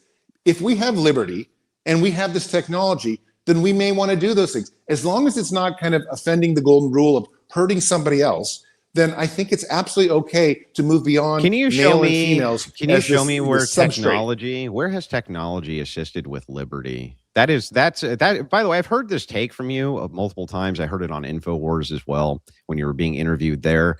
And, the question came up and you sidestepped it. You didn't actually answer to it, but so I went back and I did a little bit of a review, everything that you brought up from automobiles as being freedom machines and things like this. But of course, you didn't ever provide the counter, which is, well, automobiles in the state hands actually led to less freedom ultimately. The idea of the surveillance state led to less freedom ultimately. The idea of having these mass tracking systems via digital computerization led to less freedoms with people's personal firearm ownership. It's led to less privacy for people. It's led to all sorts of horrible outcomes. Technology, in fact, has not led to increased freedom in human beings at all, not even a little bit. It led to decreased freedom for human beings. Every account that I can see leads to a decreased freedom. Now, you can offset this and you can say, wait a second, what about things like medical technology and stuff like this? Sure. If that was all the entailment was that, hey, we're going to get great medical technology and cure leukemia, I'd be all for that. But the thing that's interesting here is, like, in this particular case, all of these technologies you're talking about, can you tell me any of them that have led to more freedom for people? That where the entailment hasn't actually been more oppression for people? Because I can't think of any, actually. It's really hard. This is kind of like me trying to understand your framework for God when I don't believe it. I just don't understand it. But listen, I can jump on a plane. I'm going to Kazakhstan to give a speech. I'm going to go be skiing. I mean, the point is, the freedom is crazy. It's all around us. We can do everything we want now well, not everything. Obviously, in 100 years, we can do a lot more. But we have so much more freedom. We don't die from a cavity anymore, which most people used to die from, or at least quite often. And now we have technologies to overcome this dictatorship of, let's just say, cavities. But it's just a sample, it's a metaphor of all the different types of things that we can do now. I can jump in a car right now and drive all the way up to wherever, or get on a plane and go surfing in Hawaii tomorrow morning. The freedoms are crazy. It's all over. Digital currency, whatever it is. This is classic equivocation. You're mixing up ability with freedom. I agree that you now have the ability to travel to other places via technology, not the freedom to do so. The freedom to do that is granted by your government. Ultimately, that is where your freedom is coming from to do any of those things. Air traffic control, for instance, whose hands is that in? Whose hands is most of the airports in? With TSA and other things like this, whose tracking software is utilizing all of that? You're mixing up and equivocating. You're saying ability and freedom, which are two completely different things. I'm not negating that there's the ability there through technology for you to jump on an airplane and conceivably go wherever the hell you want, just like you could get on a horse and go wherever the hell you wanted or whatever, right? The ability to do those things. The technology itself, though, has not led to this ability being in some way ingrained or non-curtailed or things like this. Your ability to travel seems to be granted to you. And the fact of the matter is you can be surveilled 24 hours, 7 days a week now through these technologies where they can curtail this ability immediately. They make a notation in a system, you're depersoned. You're depersoned, you're debanked, you're deplaned, your flight status is revoked, you have wrong think, you're out of the system. But the technology allowed me to do it in the first place. Even if you're right, I agree with you. The government can stop us any day, and that presents a problem that I bet you and I both agree on. But the truth is that because we have this technology, we can do all these different types of things that were once unavailable to us. Mixing In my up opinion, it's ability with really freedom. kind of unimaginable that you would argue that technology has lessened our own personal freedoms. That seems pretty It crazy. seems like again we're back to equivocation. In what ways has technology itself advanced freedom? It has not. It's advanced ability. Freedom is a philosophical concept. Freedom is a concept which is ingratiated in the philosophical and the spiritual and the ontology of man himself. It is not ingrained in any sort of technological jargon, babble, or a material object. You are mixing up ability to do a thing, right, with the philosophical purview of a freedom to do a thing. It doesn't matter if you have the ability to get on a plane and leave. All that matters is whether or not you have the freedom to even do it to begin with, right? That is where you're mixing these two concepts up. And so, well, what I want from you is for you to show me during the advancement of any of these technologies, how that philosophical concept has improved in people's lives, because it hasn't. You were just as free to get into a classic automobile as you are right now and drive under the same philosophical framework. If they had airplanes in 1840, you would have been just as free to get on those and go travel around as well. However, as technology and tracking software has increased, your freedoms to do those things has decreased drastically. So that's what I'm asking is like, how is that not the case? How is it not the case that your freedoms are drastically curtailed through this technological revolution? Because it doesn't seem like we have more freedom. I find it's crazy. We're talking on podcasts. I'm not sure what country you're in or where you're at, but we're like, there's so much freedom all around us compared to like 50 years ago. Now, I agree with you. The actual concept of freedom itself is kind of an innate concept from a philosophical point of view. Maybe that has not changed, but the ability to use material objects around us to do all sorts of brand new things, like do this telecast without having to meeting in person. This has given us an enormous amount of freedom in the material world. So I completely believe in it, subscribe to it, and think it's wonderful. I mean, I can't believe that you're actually arguing that technology is limiting freedom.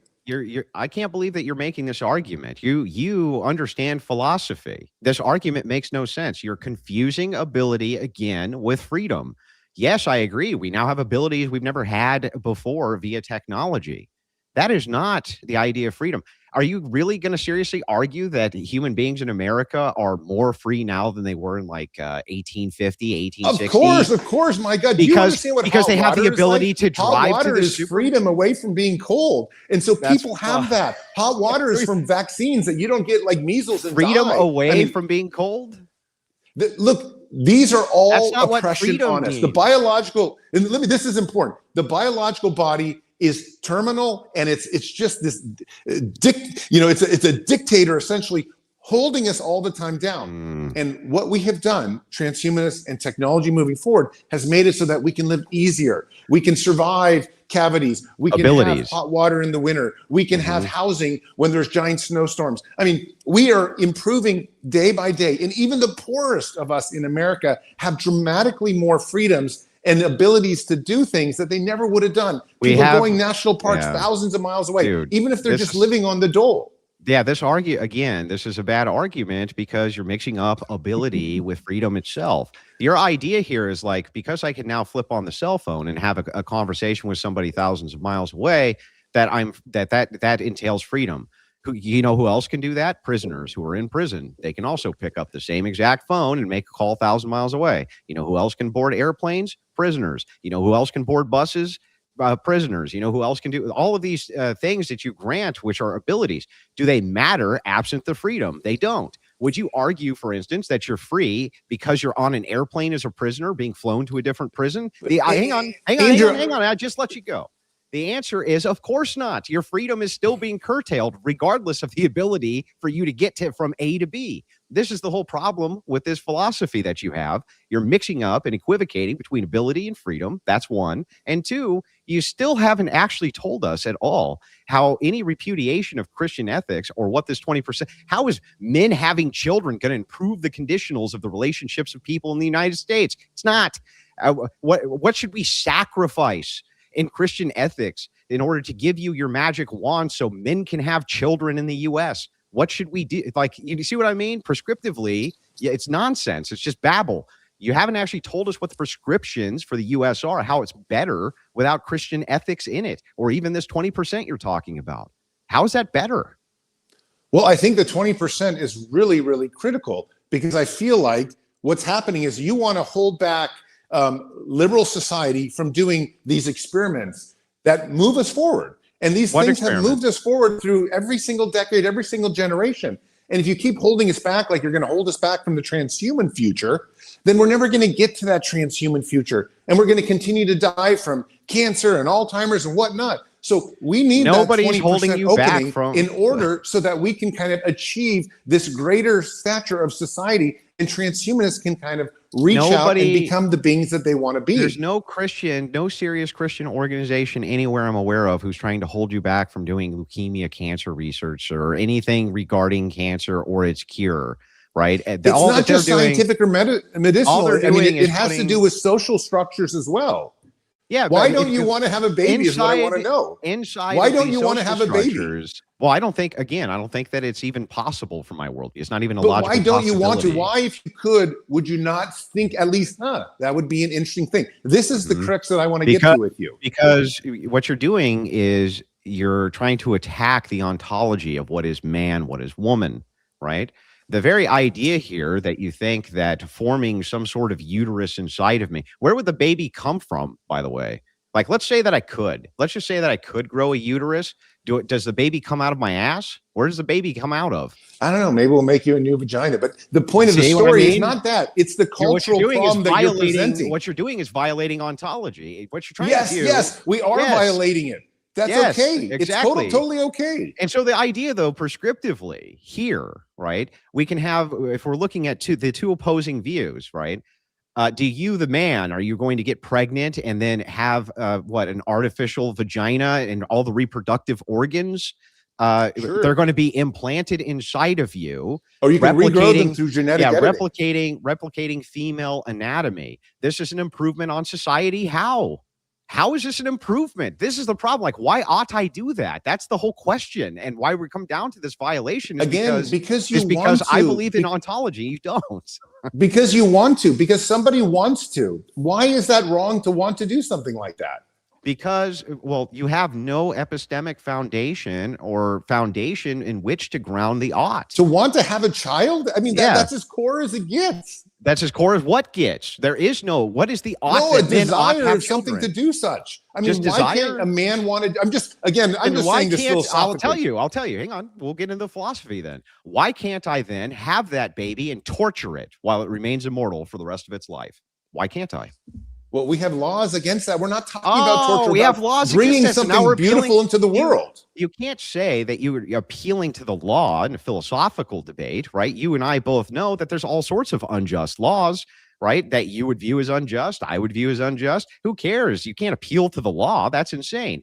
Tell me why it is that I ought not, if I desire it, just like I desire to have a baby, why ought I not, if it's immortal, just spend the rest of my life torturing it because I think it's really fun?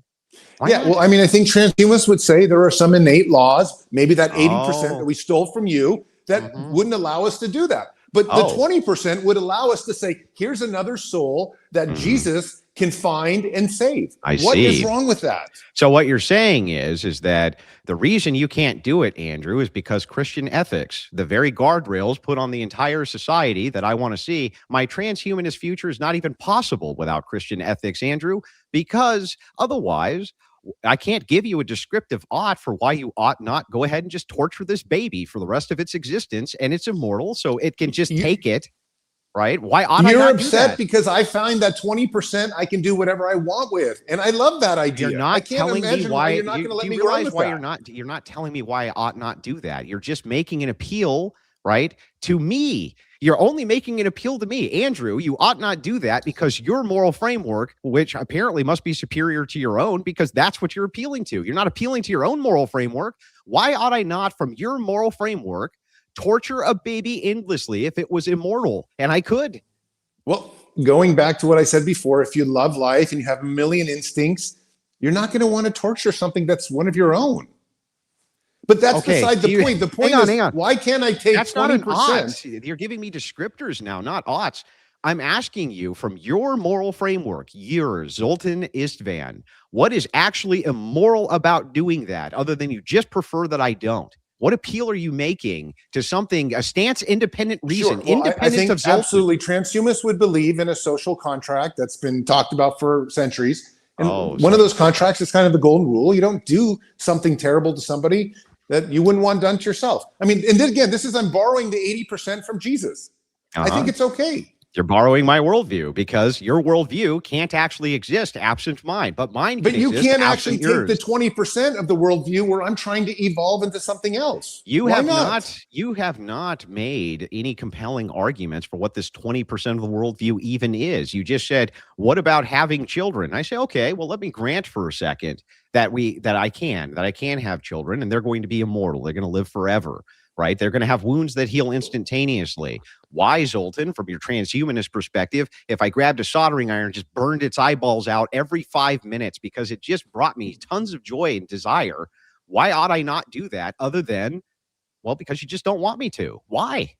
No, I just told you we have social contracts. We don't do bad things to people. What if that we the don't social want them to be done contract? to ourselves? What if the social contract changes because preferences change? And it will. So that I can do that. It will. It might not be 80% of Christianity. It might be 60 or 40% or even less someday.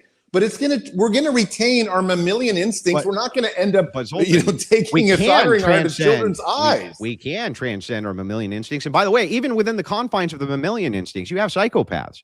And the thing is like, so here's the idea. The idea is really simple, and you're not actually answering to this at all. Why is it that if every 5 minutes soldering iron burn out the retinas, right? They grow right back. Baby screams in agony, blood's everywhere, but that's okay. It reproduces inside of their system almost instantaneously. The social contract has changed. It's 300 years in the future. People think this is fun. They think it's hilarious. They think it's great. What does Zoltan appeal to then? The social contract has changed.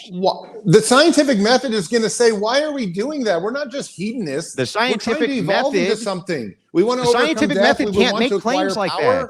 The scientific method. You're making us transhumanists transhumanists out to sound like madmen. It's not like that. We're going to try to find utopias. We're not going to put soldering iron in children's eyes. We're always going to take what we have now, our social contract, and become better human beings. We're going to probably take your 80% and stick with it, I bet. That's ridiculous. We don't see that anywhere. Where this first of all, when you say the social contract, right? Whose? The USSR's? No, North yours, Korea, your 80%. Hang on. North Korea's? Do you want the Middle Eastern social contract? Do you want a Western Enlightenment social contract? There's not even a universalized social contract now. But to say that it wouldn't change even in the Western nations is fucking crazy. I mean, it is. It's just, that's an objectively insane thing to say.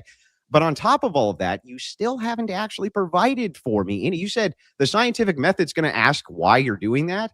The scientific method doesn't do that. It doesn't ask those questions. Yes, those it does. No, hang on. Of course it does. It does not ask the question of it wants to know why you're doing anything.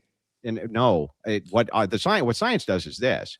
You make an observation about something which is material. That's what you do. And then you come up with a hypothesis as to why that's happening. This material thing is happening. In this case, science could make this claim. It could say, the soldering iron in the baby's eye causes it pain. It can't give you a moral prescription for why you ought not cause that baby pain. Do you understand the distinction? And so here, when you make an appeal to science, right, it's absurd, especially philosophically.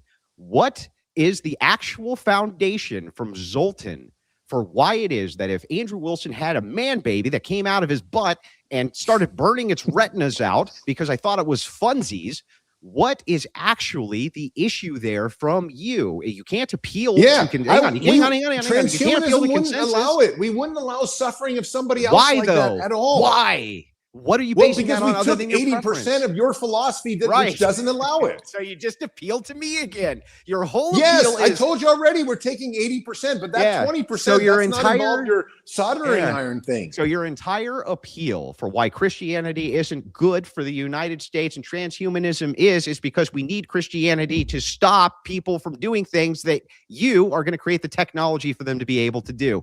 Genius argument, Zoltan. It's perfect. It's like evolution. You pull the best parts and you leave behind the boring parts or the parts that don't work. And that's exactly what transhumanism is. I can't believe you don't want to support me. I'm taking 80% of your philosophy. You're making the epistemic claim of best. Best is an epistemic claim. What makes that the best other than you just prefer it? Nothing, right? Nothing makes it the best other than you just prefer that. And so we're back to Zoltan's preferences. If Zoltan thinks we shouldn't do this because we shouldn't do this, it's tautological. You shouldn't do it because you shouldn't do it because you shouldn't do it. And then he moves over and says, but the main reason I can give you for not doing it is because of Christianity and Andrew's worldview, which I'm here arguing is objectively worse somehow than my worldview, yet appealing to it for the things I don't want you to do. I'm just quickly, fellas, before we carry on, just quickly, guys, just quickly. I'm asking you to open up that 20%, and then we'll be in the same ballpark. Hold on a second. We're going to go for about another 10, 15 minutes or so. So if there's anything really pressing that you guys want to talk about towards the end, there is another do that. And then we'll go 2 minutes or so on the closings, and then we'll read out super chats, which are going to be orange and above. So by the way, I enjoy spirited debates. I don't take any of this stuff personally, by the way. I never have. Okay, me neither. Yeah. It's wonderful talking to you, Andrew, actually. Yeah. I never have taken any of this stuff personally. I think that there's a form of entertainment that comes with debating. And I'm very good at debating my view. That's what I'm here to do, and I'm here to represent it well. So there's, if this is an excited debate or things like this, or we're yelling at each other or things like that, you don't have to worry about it. You're more than welcome to come back and debate anytime. I'm actually honored to hear you debate, because I can see that this is a whole different type of debate than I'm used to in the academic world. Yeah, I understand that too. And I think sometimes these get to more of the core issues than some of the quote academic debates, which I've been involved in many of those as well. And most of the time they're just kind of stodgy and boring. But back to this, there was one other thing that I kind of wanted to get at here that I do think is important, which is that, prescriptively, when we're talking about what I want to see for my nation, what I want to see for my country, when you're talking about like these mammalian instincts, things which are ingrained inside of us as human beings, don't you think that the idea of like countrymen and people groups and things like that are important to those mammalian instincts? So why is it that you would make the claim that you would want to transcend those things, even though those are as much a part of our mammalian instincts of in-group preference and things like this as anything else are?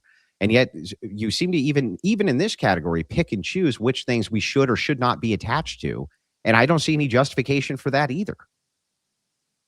Well, first of all, I think picking and choosing is really what transhumanism is about. It's like we want the best from here, the best from there. And I know it goes against your overall Christian framework, because you kind of have your rules set, and it's like this is this, male and female, whatnot. But transhumanists are willing to pick anything and go with it. And the same thing I think is going to happen from ethnicity, from race, from whether someone has high IQ or low IQ. We're going to try to pick the very best things that move us forward. And, this is why I think transhumanists would argue that, like, let's have genetic editing of children, of babies, designer babies, because we want to put the best attributes in a child and not leave it to chance or to God's destiny. And again, this is a huge, I think, chasm between you and I, is that we want to modify everything for improvement according to the desires and what we think is best at the time. Yeah, but do you see, though, how this doesn't contend with what I'm asking you? When you say that you don't want to transcend the kind of base mammalian things that make you a human, those things you, Zoltan, are very attached to, right? You made this very, very clear over and over in this debate.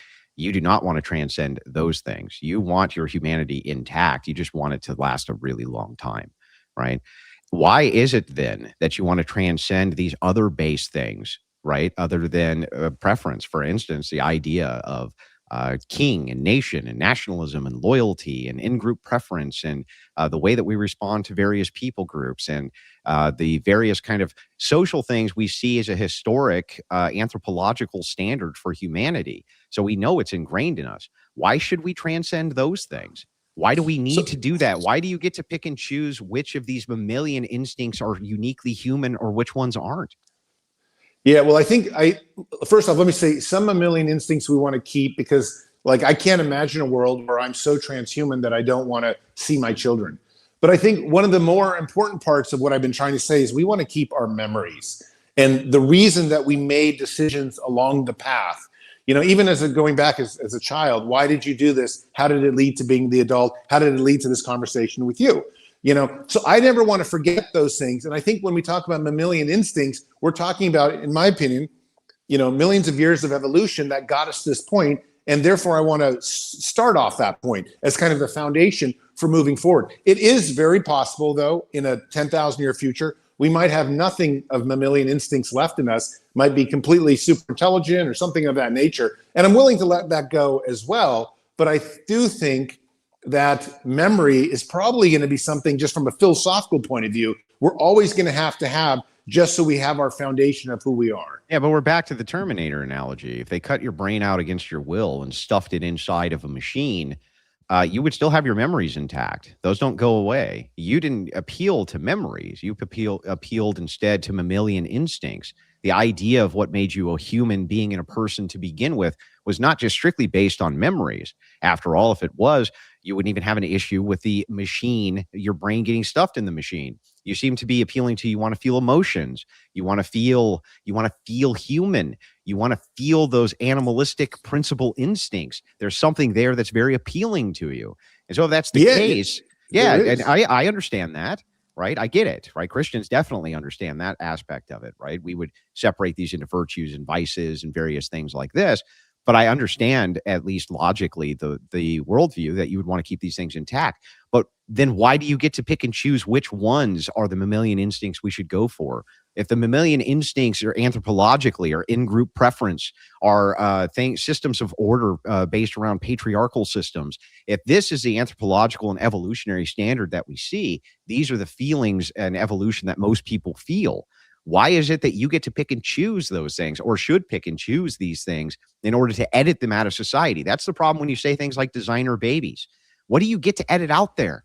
Which of these feelings and principles and things like this that these babies would have, why do you get to decide which of those are bad and which of those are good? So, Andrew, let me just say first, obviously it's not me. It would have to be done in some kind of democratic method. Why? And that's been a huge issue right now with ethics with designer babies. Is how do we do that? Is the government involved? Is the government conservative or is it liberal? So I mean, I think that's something that everyone has to put their voices in and have some type of democracy establish what is going to be. But contend with my question. Contend with my question. Let's pretend that you're the unilateral dictator of the United States. Hypothetically, I don't know. We all democratically got together and voted you to be our king. Now you have the unilateral hand, and they come to you and say, "We're going to make designer babies." How do you decide which of these attributes? Hang on, which of these attributes are the human attributes which you get to edit out, and which ones aren't? Bad emotions. Is that a human attribute we get to edit out? Good emotions, do we get to edit those out? In-group preference, do we get to edit that out? Which of these things do you get to decide are those base inline human feelings that you desire so much to continue to keep?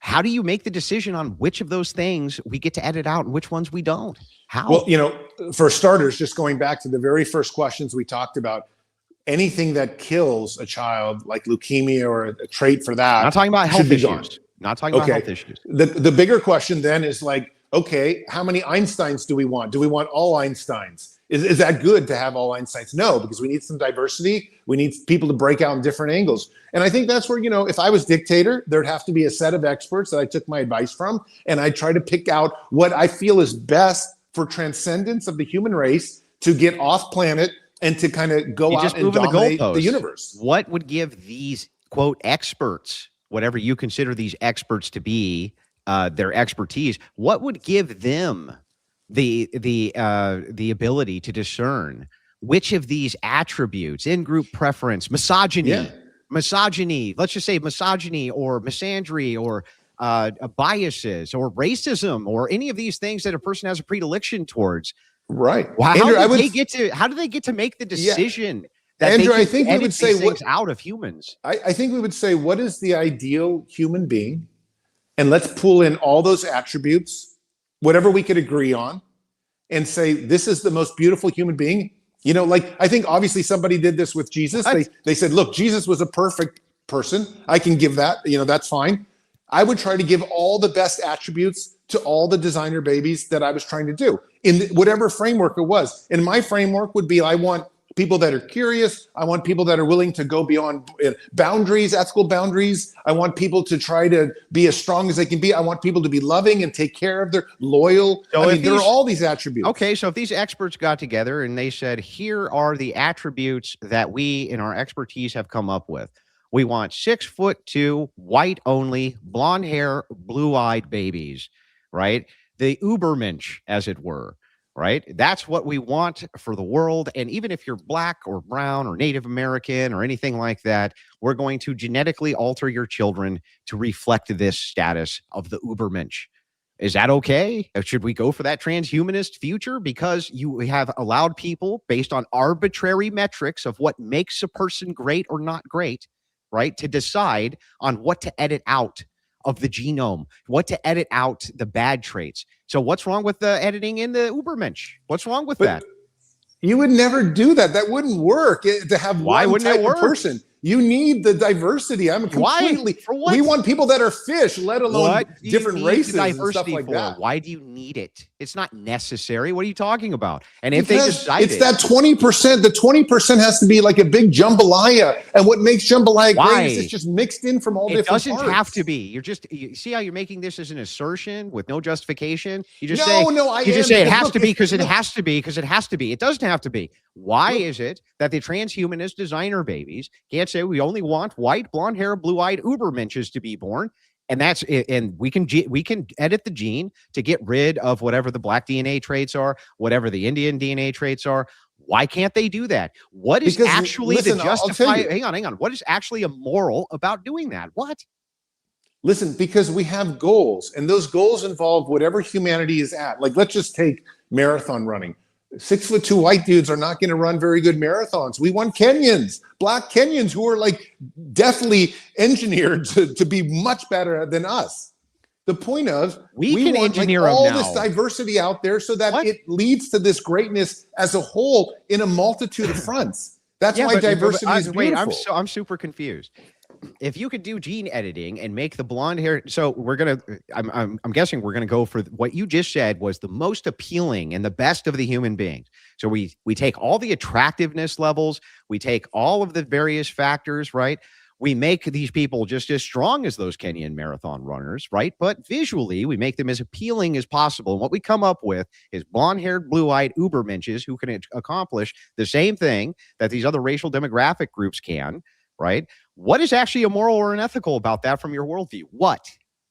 It's just not practical. It's not functional. It's What? not going to work. But is it Humanity is unethical? not just like one But goal. is it unethical?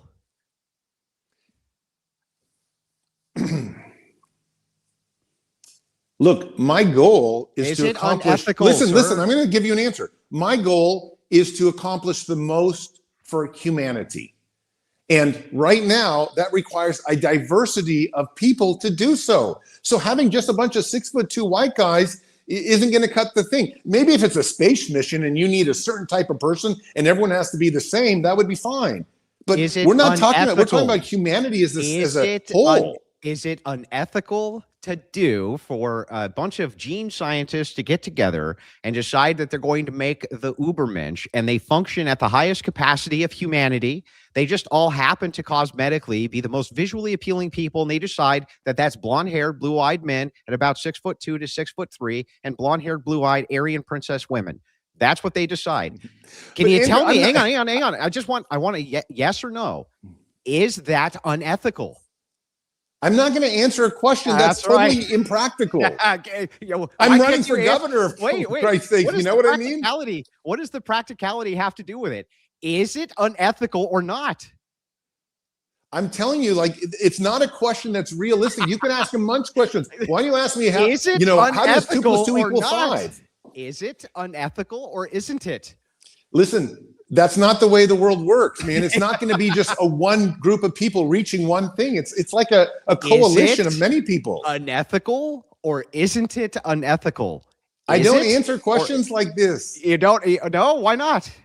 because I'm running for governor. Ah, I see. So, And I believe in a diversity of people I moving see. forward through the transhumanist future. so And you're not asking a question that is like That is designed to about trap ethics? me, but it's not good. It's not a good It's a great question. It doesn't get to the core of where we're going. It's right to the core of it. You have conflicting human beliefs and human biases, which prevent you from answering this question honestly, because here's the honest answer for you. The honest answer is actually yes, it's ethical, right? From your worldview. Just be honest with me. Isn't it actually ethical to do that from your worldview? Isn't it? No, it's not. My Okay, so then worldview it's involves unethical so too? many different things that we have to do, and that's going to require different types of people, different types of races, different types of ethnicities and IQ levels. So it's unethical. Different types of wildlife, animals, everything. So then it's unethical for people to get together and do that. No. What we need is diversity so that we can all rise up. You're trying to trap me in a question. I'm definitely not going to say it on camera. A contradiction is you can't have A and not A. So if I ask you if a thing is ethical or not ethical, you can't say it's both ethical and not ethical. That would be a logical contradiction. A and not A. So, sir, I'm not answering that question whether why it's not? ethical or non-ethical at all. Why not? What are you so It's scared not a of? question that even applies to how transhumanism works. It exactly applies to how transhumanism works. You're asking me 2 + 2 = 5. I can't make 2 + 2 = 5 work. We want to do whatever it is that we want to do, man. And the thing is, it's like within that confines of the 20%, if a bunch of genome scientists get together and make the Ubermensch and make designer babies, and they're all 6'2", and they're all Aryan, they're all blonde hair, they're all blue-eyed, and they all have the same strengths and characteristics of other people. They're just the most visually appealing from their preference, arbitrary preference base. What are they actually doing wrong from your view? Are they doing anything wrong or unethical? You know why AI hallucinates? It's because things don't go that way. It's not like perfect mathematics. It's crazy out there. It's chaos. And we need bad faith evasion when we're talking about genetic editing and designer babies. Bad faith evasion. Is it unethical for these people to have an arbitrary metric that they come up with within the jumble of 20? We got to try everything, man. It's fine to have fucking men who can get pregnant and have kids. But man, if we start talking about genetically altering people so they're blonde hair, blue eyed, that's really crossing a line, right? Last one, guys, then we'll go into closings. Come on, man. Just be honest with me. It's totally fine, right? Totally fine. It's not a logical question for me. It's a logical question for you. Maybe it has some logic, but it's not realistic. Man babies are realistic, but you can't. You're trying to trap me into saying something that I just simply don't believe in, and I just don't. It's not ever going to happen. What's unrealistic for me? There are 8 billion people on planet Earth. It's never going to be like that. Yeah, what's unrealistic? Never. What is unrealistic about a person who wants and select groups of people who want only to have, through genetic editing, blue-eyed, blonde-haired, super strong, super high IQ children through the gene editing process? Some people may choose that. Some people may say yes, but I'm not going to. If whole countries choose that, that's fine, right? That would sound stupid to me. A whole country would choose that. It just did. doesn't make sense. There's 8 billion people on planet Earth. It doesn't make sense. Yeah, hang on. There's 8 billion people, not in one country. The Japanese are very ethnocentric, for instance. If the Japanese decided that they were going to do nothing but gene editing to make sure that everybody stayed uniquely Japanese within their view of what that is, right? Is that good? Is that fine? Is that okay or not? Is that okay or not okay? Is it ethical? I don't think it's okay. It makes no sense from a Japanese point of view. Why not? Believe me, they would never do that. Yeah, that's what I'm trying to say. Is like the question itself. I would never do that. Now suddenly we need to break all barriers and everything's on the table, but people would never do that. No, it's not all barriers. It just this question doesn't make sense. It's like there's 8 billion of us. It's going to take 8 billion reasons. We could pop a uterus in a man. He could shit a baby out. But let's not talk about cosmetic changes that people would have for beauty standards. We can talk about it, but just not for the entire human race.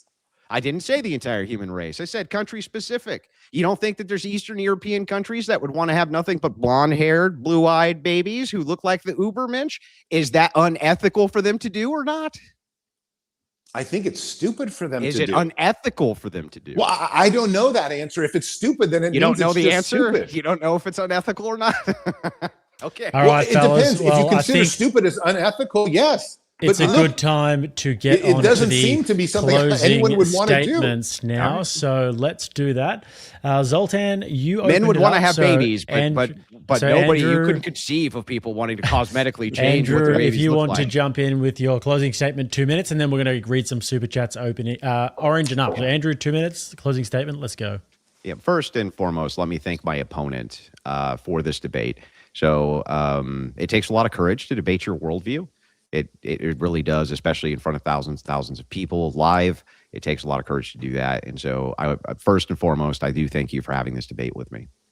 Secondly, he's a contradiction machine. This is what I'll say in my closing. He contradicts himself often.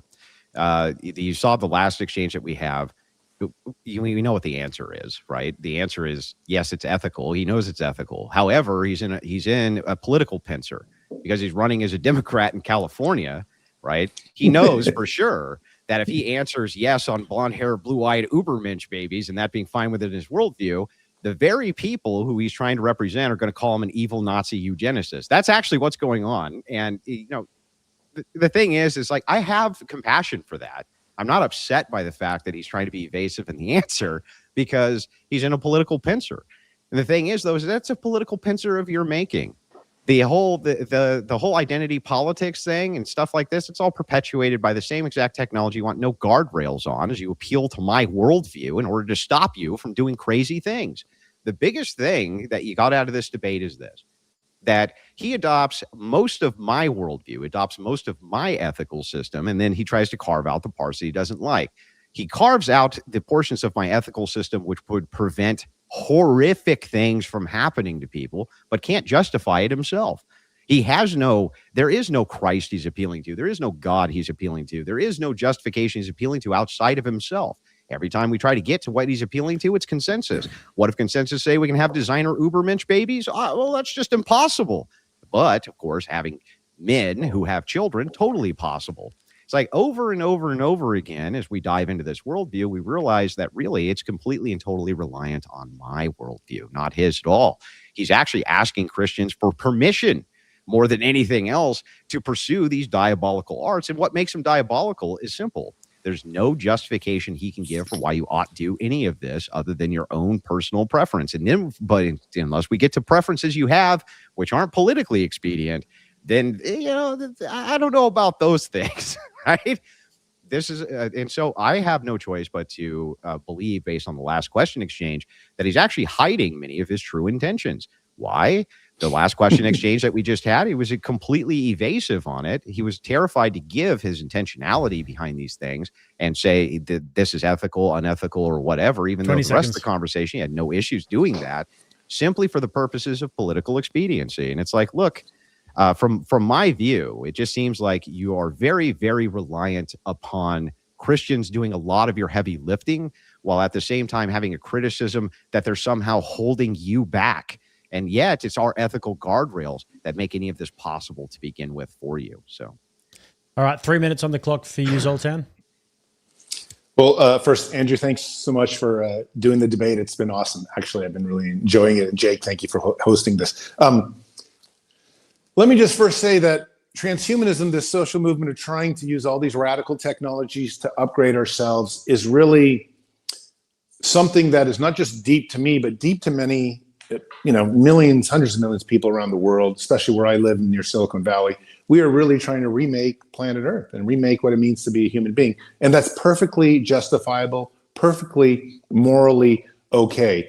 And it's totally morally okay to take 80% of the Judeo-Christian framework that's out there, that's enabled a lot of modern scientists and modern history to kind of do what it's doing right now, which is provide these incredible technologies, this ability to even do this debate online through the airwaves, or wherever you guys are. I'm in, California. These things are part of that Judeo-Christian framework, but it has its limits. And as human beings, we have to bend outside those limits sometimes. That's where that 20% comes from.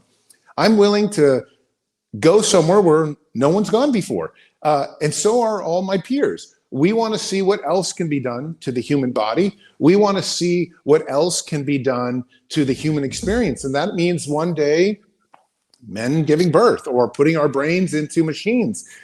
Maybe we'll do it. It's not going to happen today, but it's something that I'm willing to entertain and say there could be a moral fabric for it. And we could find new truths and new rules that are even better than we've had before, better than the Judeo-Christian framework than we've had.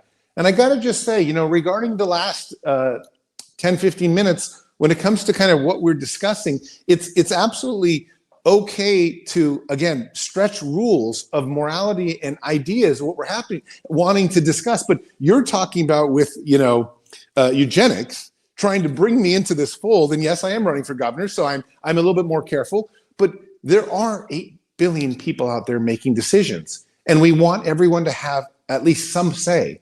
And so you can't just say, oh, we're all just going to choose one type of person to become transhuman, and that's the person that's going to be the best. It's never going to be like that. It's going to go back and forth and here and there, and it's going to be a coalition. And that's what's made evolution possible, is borrowing from the strong parts, leaving behind the weak parts. And I do believe Christianity has some weak parts. The biggest weakness for Christianity for me is that I don't believe in God.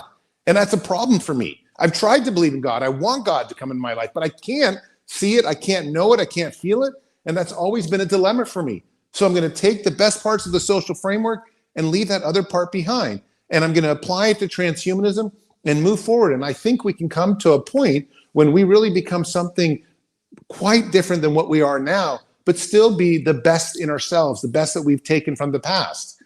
And if that means being transhuman and leaving behind a lot of the humanness that I have, that's fine for me. I'm looking forward to that future. All right, fellas. Well, it's been a great debate. It's been a good old-fashioned pub fight, bar stool debate. I felt like those are the best kind. I know. I've really enjoyed it, actually. So we're going to get into some super chats. I'm gonna speed through them, and we're not going to go too long on any one because I just want to make sure that everyone who donated gets to have their question read. So Gravios comes in and said, "I have a question for Zoltan. How would he feel if he didn't eat breakfast this morning? And did he eat breakfast this morning? Otherwise, good show, great debate." So how would you feel if you didn't eat breakfast this morning? And did you eat breakfast this morning?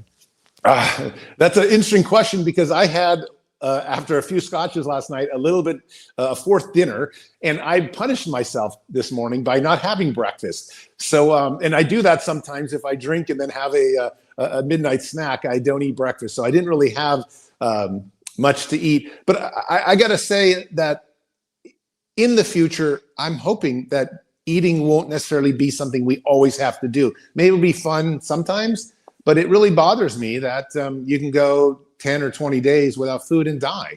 That presents a problem in the transhumanist mindset. The same thing with water. The fact that you can't go 2 or 3 days without liquid and then you die presents a problem to transhumanists. It's an interesting spin on but the I mean, breakfast you have to question. remember the biblical standard here, that God doesn't mind what was in your mouth, and we're talking about food and water here, he minds what comes out of it. And so these are not contradictory positions to Christian ethics at all. Who cares if you're able to eliminate people needing to eat solid food or something like this? This doesn't violate anything. The violation comes in when you said, "What about I'm gonna take your ethical system and carve out and only keep the 20% that I don't like." So I just do the same thing. Okay, well, I'll take your transhumanism stuff and I'll just carve out all the stuff I don't like. In this case, I don't like you, creating these death machines or having no moral oughts or any of these things. Just carve out the things I don't like. It's the same. You see how the standard's the exact same both ways. Like, how are you going to critique me for the same thing that you're appealing to? It's just wild to me. All right, next one comes from Mighty Maximus. Says Andrew just referenced Resident Evil. This is going to be great. Oh, that's true. It is one of my. I'm sorry, I did make a video game reference. I think that culture, when you disseminate ideas, disseminating them through cultural references helps frame what it is that you're trying to say to people. So I did. That is true. I used the Umbrella Corporation Resident Evil reference in the beginning. I thought it framed up the argument fairly well. Actually Religious for 20 says, this is the most offensive thing I've ever heard. The reason is to become your own God. You'd see parents/grandparents putting themselves ahead of their progeny. Why have kids if you're going to live forever? Sick. Zoltan, what would you say about that? Yeah, sure. And this is a huge question. In fact, I got to be honest, a lot of transhumanists that I know and a lot of real extreme longevity advocates don't have kids for this exact reason. I chose to have them because I want to hedge my bets. But and I also think that even if you are going to live forever, having children would be wonderful. And I would love to see them grow and do whatever they're going to do forever. I mean, in fact, I think if you love your child and you don't believe in an afterlife like me, then you want them to live as long as possible, forever, hopefully. So, but I just point out that many transhumanists don't have kids for exactly that very wise question. I just want to point out to you, though, that idea was explored by J.R.R. Tolkien. He called them elves. And it was the idea was explored a long time ago, and it ended up with disastrous results for a reason. Sniper Bike sent 5 memberships. Thank you, sir. Imperial Cantina for 20 said, question for Zoltan. Is there a ship of Theseus point with transhumanism where if you replace enough human parts with non-humans that it stops being a person, and is it just an AI robot mimicking human life? Cheers, Jake. Sure. Well, I would say most transhumanists say when you have crossed the 50% threshold, so when you've replaced over 50% of your body, you no longer should be theoretically called a human being. Like, so I have a chip implant in my hand, but that's just like a tiny percent, a quarter% of my body. However, when you've done over half, then I would say you have become something that is no longer part of the species. However, you probably still, as I've argued, retain your memories, retain your mammalianness and all that. And if that's in your brain, then you may still feel you're very human, even if you are entirely a cyborg or even a brain in a vat at some point. But you see how arbitrary this is? Totally arbitrary. Like, what makes it at 50%? Which 50%, for instance? Like, if you get cut in half and the entirety of the bottom half of your section becomes robotic, are you now not a human being anymore? I think you could make an easy argument that you are still indeed, in fact, a human being, and that this doesn't get to the core of what the ontology of a person is, the very being of a person. It's another arbitrary starting position, and there's no reason for us to grant any of these arbitrary starting positions. They're arbitrary. So Andrew is right here in this sense, and maybe I should clarify. That 50% has to be done electively. You would have to say, oh, I want to take away 50% of my body and replace it. You can't have an accident happen to you, because then I would say you're fully still human. What? Wait. That's absurd. That's you just based on subjective identitarianism, just like subjective identity. I'm a human because I claim I'm one.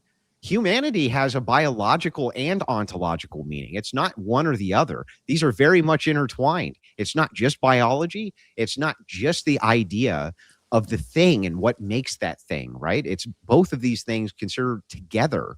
I think it's perception. You're saying, wait a second, you could just identify. Okay, well, then I'm a robot right now, right? But we do identify. So look, if you chop off both your arms, you put in a robotic heart, you know, I mean, this is it. You know, people like us transgenders, we identify, and that's okay. Am I a robot right now because I say I am? No, of course not. That's ridiculous. That's ridiculous. You basically would have to be lying to me, right? If I said I'm a robot and you said, yes, you are, you would be lying, objectively lying. Replacing 50% of your body, that would be hundreds of surgeries. That's so at that point, after hundreds of surgeries, replacing limbs and hearts and organs, I would say that, look, you may qualify as whatever you want to call yourself. That's a different thing than you just saying right now, I'm a robot. No, it's the same thing. It's you using arbitrary metrics in order to create identities which are fictional. There's no, what's the proof you're not human anymore? Just again, it's just an arbitrary starting position because I just don't think you are. Right? It doesn't not make you human anymore. These ideas, if you have major organs that you have electively taken, I would say that constitutes something that goes beyond being a human being. When you're talking 50%, I mean, and you said this earlier. You said like your biological body actually gives you a sense of who you are. So if you replace 50% of it, we should start calling that something different. No, I don't think we should. For instance, and here's why it doesn't hold up to scrutiny. Because if I say, okay, I give you my heart and my lungs and my this and my that electively so that they're replaced with some kind of mechanical devices. Okay, now you're not a human, or you can at least elect to not be one. But if I'm in a tragic car accident and all of these things are replaced mechanically, now suddenly I am still human. You see how arbitrary that metric is? It makes no sense. Well, that's why I said the decision-making process is very important. It's like if you electively do that, you say, look, I want to replace half my body. That's a huge part of it. Yeah, but that's just you're just making stuff, right? The whole thing is now just made up. If mechanically it's all replaced through no fault of your own, now you're still a human. But this is sort of the transgenderism issue as well. Exactly, the transgenderism issue is, you're right. You're right. You know, we made up self-ID. We people believe that. We believe you can judge it. But this is different. This is not just saying, oh, I'm changing my sex one day. This is saying I'm literally taking away 50% of my body after hundreds of surgeries and saying, look, I'm something different than being a human being. Plenty more somehow, interesting if the same questions. thing happens through sheer accident, now you're still a human. That makes no sense, dude. That makes zero sense. Plenty more interesting questions here, guys. Mighty Maximus came in and said, for Jake's amazing moderation, even though he's playing in the chat, it was a tough night at the office for me, guys. Really, really tough moderation for me tonight. We're both big boys. I don't think this debate devolved past issues and got into like personal insults and stuff like that. We didn't do any of that. It was great. For the mods, for the chat, Mighty Maximus, thanks for all the 20s. I appreciate that. For being Monday, and one more. Thank you, sir. Kikomo came in with 20. Thank you very much, Kikomo. Appreciate that. H-Man said, if transhumanism is simply about the individual living longer and the methods by which vary with each individual, then how could you argue against transhumanist worldview that only allows for one individual at a time? Can you repeat the question? Broke up a little. If transhumanism is simply about the individual living longer and the methods by which vary with each individual, then how could you argue against a transhumanist worldview that only allows for one individual at a time? Well, transhumanism is literally the philosophy of total individual liberty. You can do whatever you want. In fact, our ideology, the kind of the crux of it is really you should be able to do with your body whatever you want to do as long as it's not hurting somebody else. And that's kind of we call that morphological freedom. It's the foundation of what transhumanism is. So when we talk about like making decisions, we always bring it right back to the individual. So long as it's not hurting somebody or society like that, it's got to be that. So that's the reason we kind of stick with this individuality of transhumanism. That said, obviously, and I know Andrew would say I have a lot to say on this. There's a lot in terms of society and how things can go off the rails, whatnot. But we want to believe from a very deep libertarian perspective, and transhumanism started as a libertarian idea, that we can make decisions on the very most autonomous, individualistic level.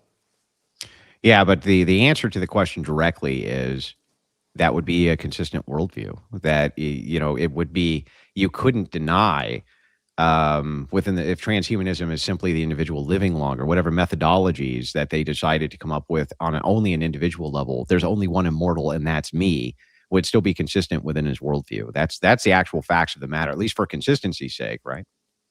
I don't agree with that. I think there would be other, if it was my child, I'd still give up my life for my child. So I think we'd still hold a bunch of those mammalian beliefs, even if we are individualistic at the very core. Yeah, but we've already determined that we can't really select out any of these mammalianistic beliefs or mammalian beliefs or mammalian, ideals or the way that we act, because when put to the question, you still defer to some ethical standards in which these should stay and these should go, and they're just completely arbitrary, just arbitrary metrics come up with out of complete nothing, just arbitrary, just based on a personal preference and arbitrariness.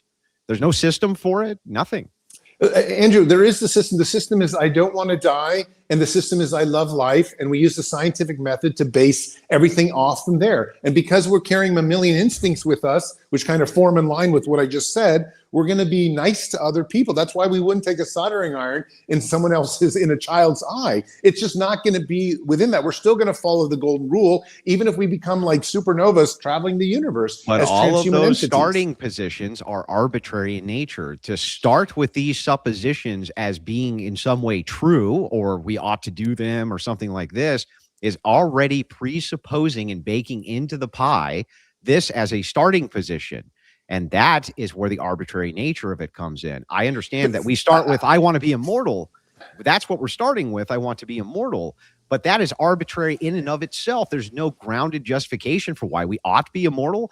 But loving life, loving life is different than wanting to be immortal. Loving life means that you love everything around you, including your children, your friends, your tribes, your country. So, I mean, it's deeper than I think you're giving credit for. Well, Christianity has those things built in as well. Love and that's why we've taken it love from of you. Life, we've taken love it of from all you. of this, you know what I mean? And we've taken it from, we've taken it 80%. Every worldview that I've ever come into contact with, which is uniquely Westernized, in this case, transhumanism, which is a uniquely Western, and some Eastern Bloc philosophers who push this. But you're right, the libertarianism has popularized it. They all basically borrow from Christians, because that's what informed all of their ethics. They just come up with these starting positions and then pretend that they're unique, but they never justify any of them, right? The truth is like, why should we want to be immortal? You then say, well, if it's the case that you want A, B, and C, then you should want to be immortal. But that's tautological. You should want it because if you want it, you want it. That's why you want, you know what I mean? It's a complete tautology. It's not grounded in nothing. You're making a huge issue of things being arbitrary, but we hold them as core policies moving forward. We're not going to abandon them unless we find better policies. And that's just how the scientific method imbues our kind of worldview. So I think it's okay that we took your 80%. That's the core of our goal, or I guess our mantra right now. It may be disposed of later, but we hold lots of very similar views to you at the core of our part. It may be more arbitrary than your umbrella of God, but at the same time, it's not like we're going to leave it behind in one day just because it doesn't work for us. If it works, we're going to keep it. But do you see how this justification puts us, you can't actually put your ought above anybody else's. And so if people, and Christians especially, reject transhumanism, you have no ought to tell them why they shouldn't. You have no oughts to give them because you're just saying, I uniquely start in an arbitrary starting position for no good reason. Yes. That's you it. are totally right here. We have no oughts. And that's the whole thing about liberty with transhumanism is I don't want to tell people what they are, what they want to do. I just want to be like, look, the goal unless it comes to designer Ubermensch let's babies. move forward. Unless it comes I don't to want to tell you what to believe. Yeah, unless it comes to designer Ubermensch babies, and you can't make an ethical claim there. Or when it comes to burning out the retinas of a baby, now suddenly you have objections. It's like you have tons of oughts, right? And yes, the thing is, when it breaks the golden rule, come up with them on your own. You just can't come up with them on your own. You have to literally appeal to the very worldview in which you're trying to defy. It's just baffling to me. And we're grateful to have taken that 80% from you. Kikomo says for the Hinge Premium Fund, which I appreciate because I was all out of swipes. Anthony says, if you were to have a baby, where would it come from? Would it be delivered by an AI stork to your doorstep? Now, did we get to this guy? Like, did we ascertain that it would be a butt baby or would it would be C-section? So come on. I mean, if it's even in a human being, it'd probably be more in a robotic baby or an artificial womb. Right. Yeah, an artificial womb is a much more likely potential future. Yeah. But of course, for you want to have a baby yourself. How would that I want to work? feel it growing inside me. I think that'd be wonderful. Okay. Norwegian Dan says a real KO would be to run the transcript of this debate through Grok after the conclusion of the stream, asking for AI to conclude the winner, just to find out Andrew crushed it. Well, if anybody wants to do that, definitely let me know the results. JD Jeffries says, what purpose does entropy serve in the Christian worldview? In the transhumanist worldview, how can entropy be conquered, and wouldn't that prove the likelihood of a God who existed prior to entropy? So maybe first of all, Andrew, what purpose does entropy serve? Yeah, I don't hyper focus. I'm not a Christian apologist. I'm a political debater, and I don't hyper focus on the question of entropy. There are some good Christian apologists who tackle this idea, but it's not what I came here to debate. Zoltan? Yeah, I would caution that entropy is something that we think we know, sort of like a flat Earth 300, 400, or 500 years ago, whenever.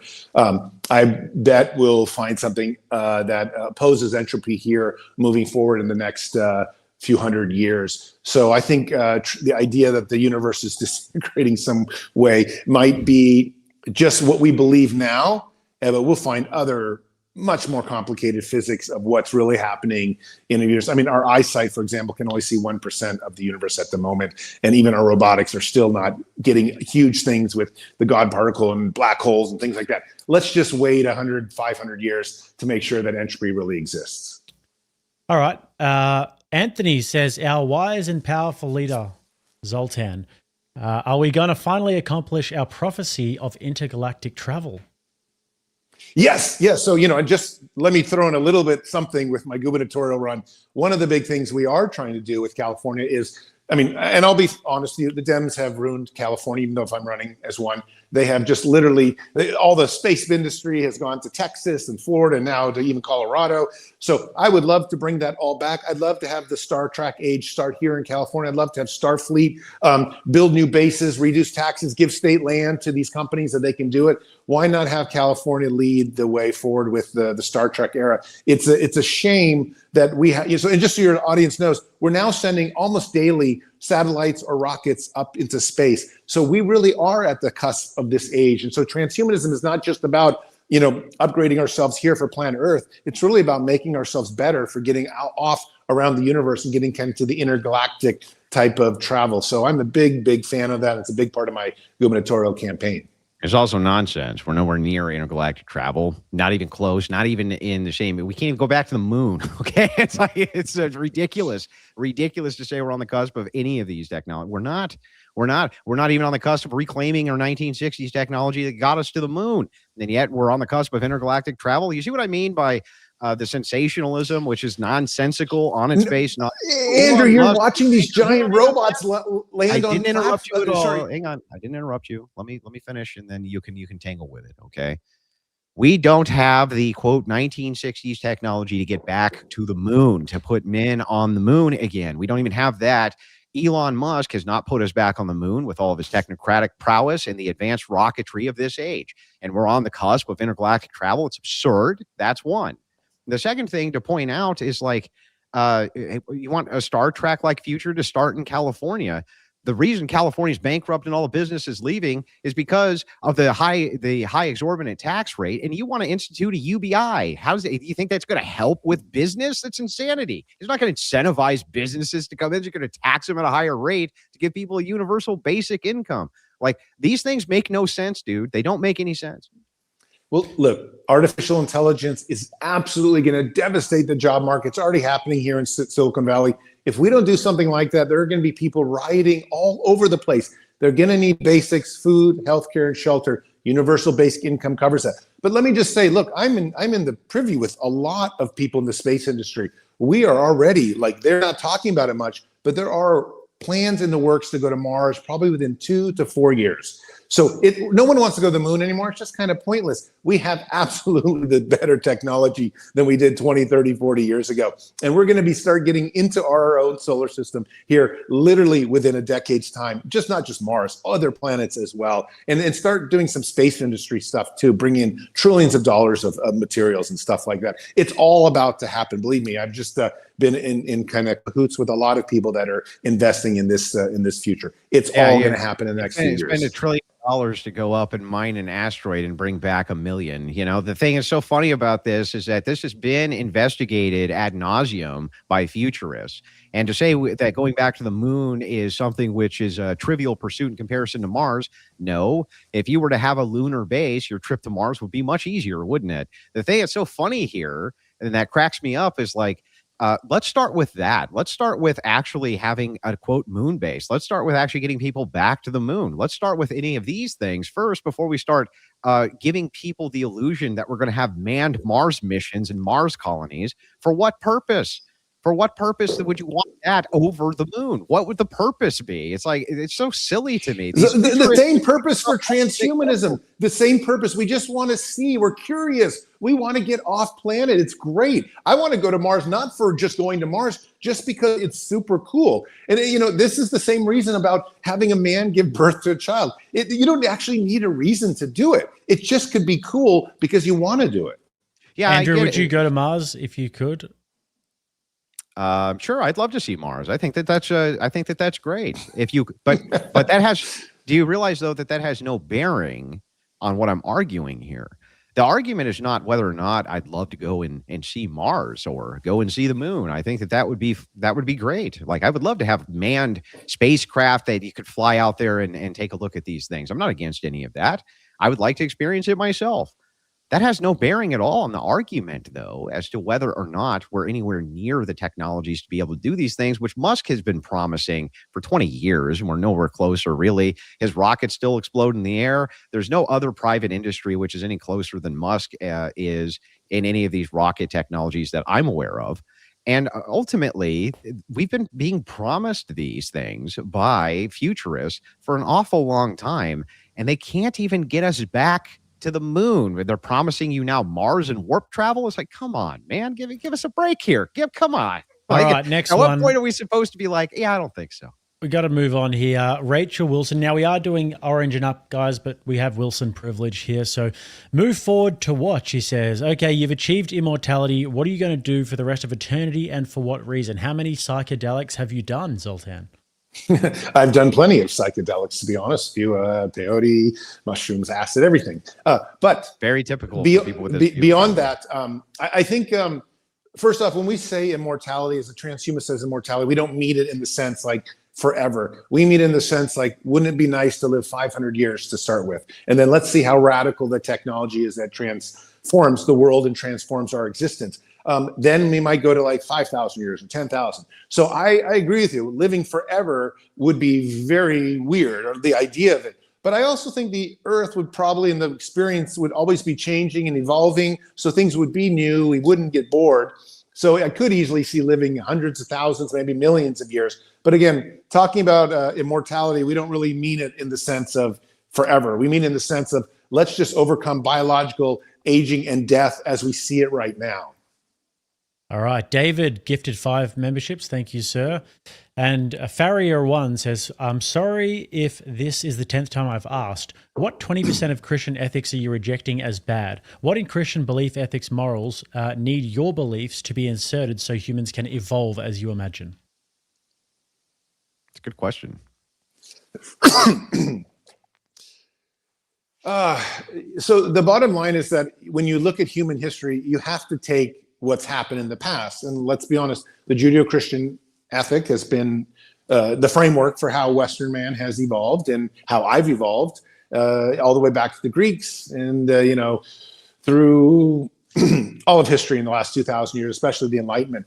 We take it and it's just part of what's brought us to where we are. We don't actually need it. I just think it's why we've evolved the way we are, and we've chosen to keep it. And I choose to live by it every day. I mean, in fact, I mentioned the golden rule, which is kind of Jesus's, golden rule. I mean, I guess other cultures and religions have brought it up, but I mention it because I find it as the very best method for living and going about my life, as well as moving the transhumanism movement forward.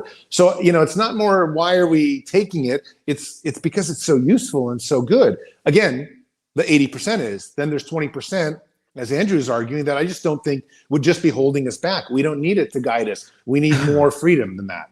The golden rule, as it exists, that you have adopted, has a precursor to it. Are you aware of the precursor to the golden rule? Go ahead, Andrew. I'm just asking, are you aware of the precursor to the golden rule? I'm not 100% sure. I don't know one offhand, but I may know it. It's love thy Lord God with all of your heart. So Jesus gives 2 additional commandments besides what you reference as the golden rule, which is to love thy neighbor as you love thyself. He gives a precursor to it. He says, I would say first to love thy God with all of your heart. The reason the golden rule exists and the reason there's a precursor to it, that you must love the Lord God with all of your heart, is because the epistemology of Christianity itself, ingrained inside of our knowledge base itself, is that absent your ability to love God with all of your heart, you can't love yourself and you can't love your neighbor. That's why there's that precursor there. The reason your view doesn't work is because there is no precursor to this. There is no kind of, quote, preamble. It's just, you should just do that because you should do that, man. And it's like, that's why the framing of this in worldviews is so important. When people appeal to Christians, when they say you're supposed to love your neighbors, you love yourself, that's true. But the preamble there is that that's not even a possibility unless you love your Lord God with all of your heart. And that's the thing that you reject. Andrew, it's a complete possibility to do that, the golden rule, to anyone without loving God or even knowing God. I just disagree with you wholeheartedly here. I think the golden rule applies to many cultures and many religions. And I think you can do so without loving God up front, because I do it and I don't love God because I never met God.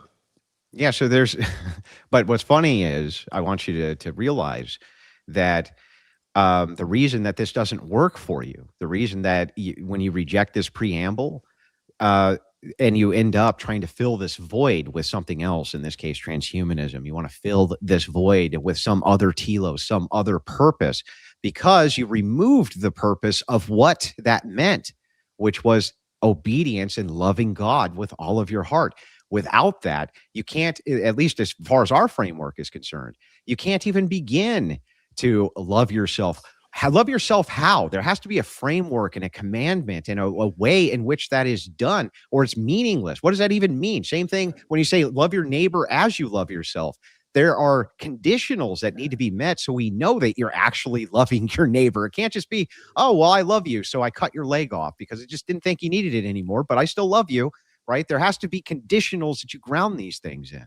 Well, in the transhumanism defense, these conditionals would be one's DNA and the mammalian instincts. It's like we do, you see an old lady across the street. Most people go out and try to help her if she's fallen or something, just because we care and we have this empathy. And I think that's built into all of us, whether or not you believe in God. When at the same time, right? The reason that you follow those very ethics of assisting the infirm, in this case, the old ladies, because it's been ingrained from you from people who love their God with all of their heart. And so they then try to obey his commandments, and they pass those ethics to you. And those are the ethics you operate off of, while at the same time being spuriously dismissive of their origin. And it's like, the thing here is like, how do you know that that's an act of love? You have to base that in my worldview. You can't base it in your own. It just feels good. It just feels good. Why can't I just have a natural DNA instinct, genetic instinct, to want to help an old lady who's fallen in the middle of the road? Why can't I agree with you? It is carried. The ethics have been carried. Why can't I have a genetic instinct to push her down? Because I think it's funny. Some people do have that, but I think majority of us don't. Majority of us are mammals. But you can't appeal to the majority for your own standardized ethics, because when we make other appeals to the majority, like, is slavery good? You would still disagree with them, I suppose, right? If majority of people said slavery is okay, I suppose that you would say no, that's still not. And if that's the case, I would do the right thing. I always do the right thing. The right thing by my standards and metrics, though, and that's what's the right thing by what is the scientific method, what feels right, and how I feel. So if I saw an old lady, tell you slavery's wrong, it can't do it. It's impossible. No, it can't. I think a lot of people felt it was wrong. They just don't. That's not the scientific method telling you it's wrong. You're appealing to your emotions, which are grounded in nothing. If your emotion is to help the little old lady across the street, and my emotion is to push her down on the ground because I think it's funny, how do we arbitrate who's correct here if we're both basing it on mammalian instinct? The Christian's giving you the foundationalism of saying, look, we have a standard for what love is. And that's why we have a preamble. You must love God with all of your heart. And here's the conditionals for what that means. You don't have that. That's why the justification always comes back to me. I have a sense of right and wrong based on what I'm trying to do at every moment. We do have to move on, guys. We have to move on. We've got more questions. Go ahead. Actually, Religious says, Zoltan, if you turned yourself into a cyborg, how will you feel when you can't process breakfast?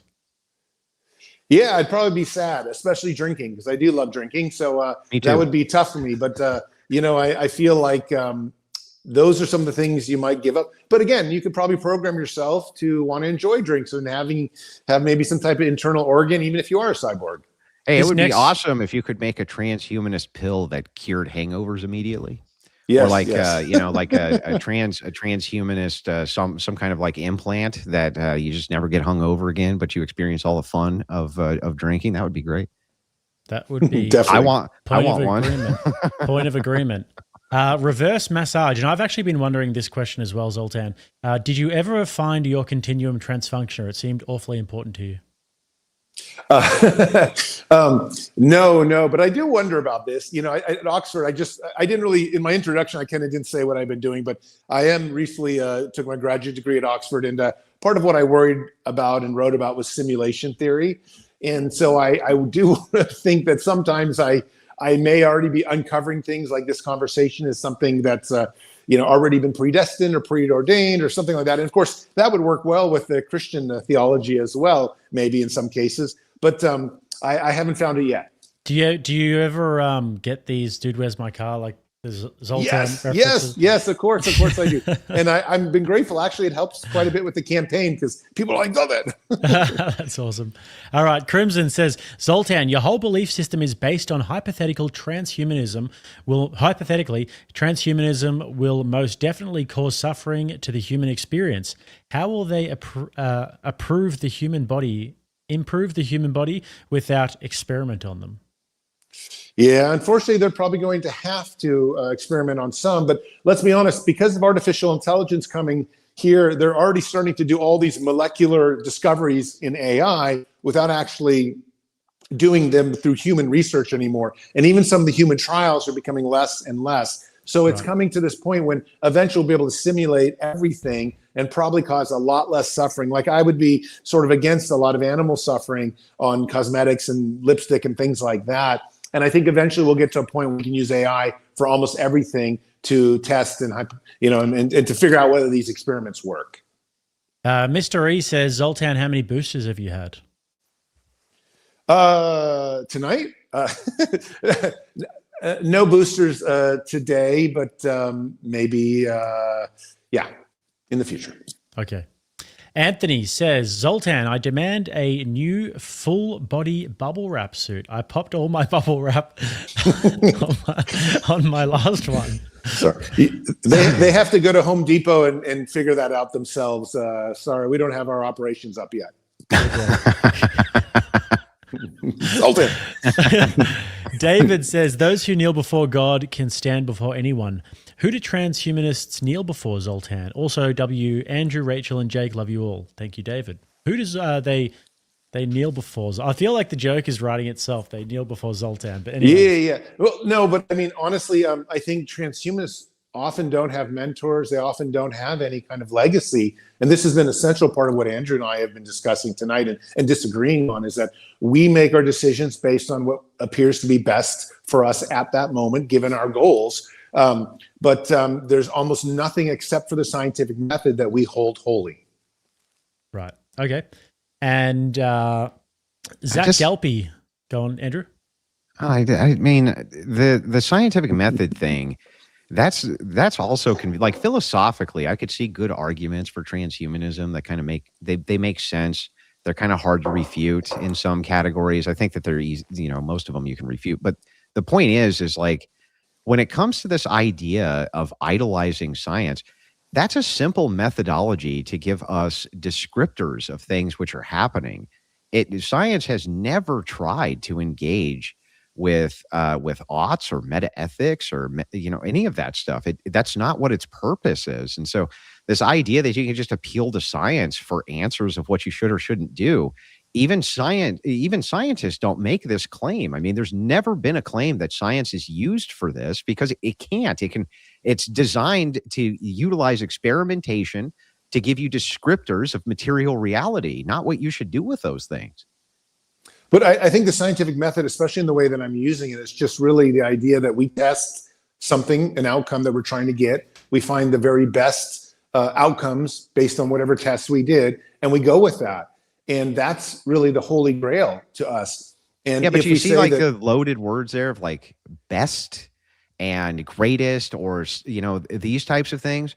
These are philosophically loaded terms. What is best is not a thing science can answer at all, ever. It can only answer is. So are you hungry? Not whether or not we would say whatever is most statistically functional for whatever goal we're trying to achieve. We would go with that, knowing that we might improve upon that here in the near future or the long-term future. But I mean, if you want me to use bigger terms. If descriptively science said that elimination of 80% of humanity would lead to the other 20% living in a golden future and a golden age, and descriptively that would be true, you would still ethically oppose it. So, I mean, it can't be the golden standard here, right? It really can't be.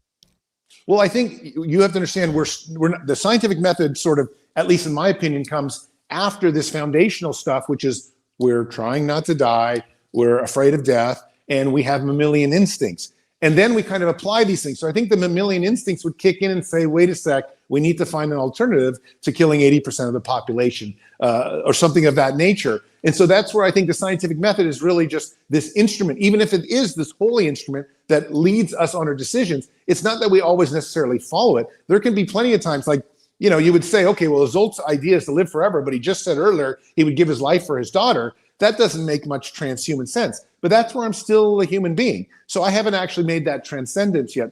And I think that's important for transhumanism, as well as, our discussion regarding Christianity, is transhumanists want the best that they can get in the future, but they're still very much humans. We haven't made this jump yet to being truly transhumanist Yeah, but entities. do you see? But do you see what I'm saying? Like, Zoltan's going to run into a burning house to save his daughter. I applaud that, by the way. I consider that, from my view, to be a virtue, right?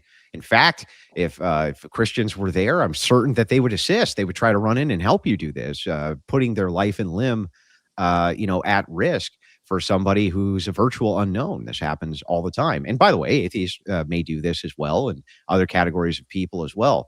But science can't tell you to do that. Science can only tell you that she's going to die from smoke inhalation. It can only tell you that fire is going to burn her. It can only tell you that the house is burning down. It can't tell you that you should go in and rescue the person who's burning alive, though. Do you see my point? No, I see what you're saying, but I think science can tell you that, you feel this way, this is happening, this is the best statistical choice. However, if your mammalian sense is contradicting it, then that takes priority. And these are all decisions that we make, instantaneously in our head, even as we're discussing this with each other. So again, it's like the scientific method is not necessarily a set in gold where I follow every single law it says, but I certainly use it all the time to push the transhumanism movement forward. But there are plenty of times when my sense of identity, being a mammal or just a father, step in. We're not, maybe in the future there will be a person that says, I would do these what considered unethical things. I'm not there. I can't even imagine doing that. But you're appealing to the very humanity that you're trying to transcend, for your decision. It is. I'm not even pretending to. It's not contradictory. There are plenty of contradictions. It's very contradictory that I take 80% of Christian ideas and leave the rest behind. And it is arbitrary. I was the first to say it. I'm Sure. lost. But the point is, this seems to be the best methodology that we have moving forward, almost like an evolutionary trait. We pull the best, we leave behind stuff that doesn't make sense, and we try to move forward as transhuman entities, striving to become something more than we are. All right, last one here from Zach Galpy comes in and says, I'm confused. In the future, we can live forever and technology will advance. Humans will become cyborgs and won't need basics that humans need. Why would people riot to have the means for food and shelter and therefore need UBGs? Any danger in a bit of punctuation, Zach? Far out. Sure. Go Let me just answer this, because this is very much what kind of others have been talking about. Elon Musk, our automated abundance economy. It's very possible here in the 10, 20-year future, with so much automation and maybe even becoming some cyborg parts, we would need a lot less housing, a lot less food, a lot less shelter. We wouldn't be immune to cold. It wouldn't need water all the time. Things like that. So yeah, I think in the transhuman future, everyone's going to be a lot wealthier, but it may not be through materialism as we perceive it now. It might just be because you are you're a home unto yourself, because your body is so much more protected. Like if, for example, you can get your arm crushed in a machine, but then you can regrow it, or you can have a robotic limb put on instantaneously. It takes the fear away of having arm crushed. So in the future, hopefully we'll be technologically superior, so life will be a lot simpler and easier to live, and we might not even need so many material possessions. I think it'll be a whole different level of wealth. It's some of the things we're promising in my gubernatorial campaign. Interestingly enough, I tell this story a lot. You ever heard of the book The Population Bomb? I'm sure you have. Yeah. And it was completely false. The idea in the book was that people needed to curtail the population immediately, or they would consume so many resources that they'd stagnate their own populations and they would all die off. And they were predicting massive famine due to the hunger from so many different mouths to feed.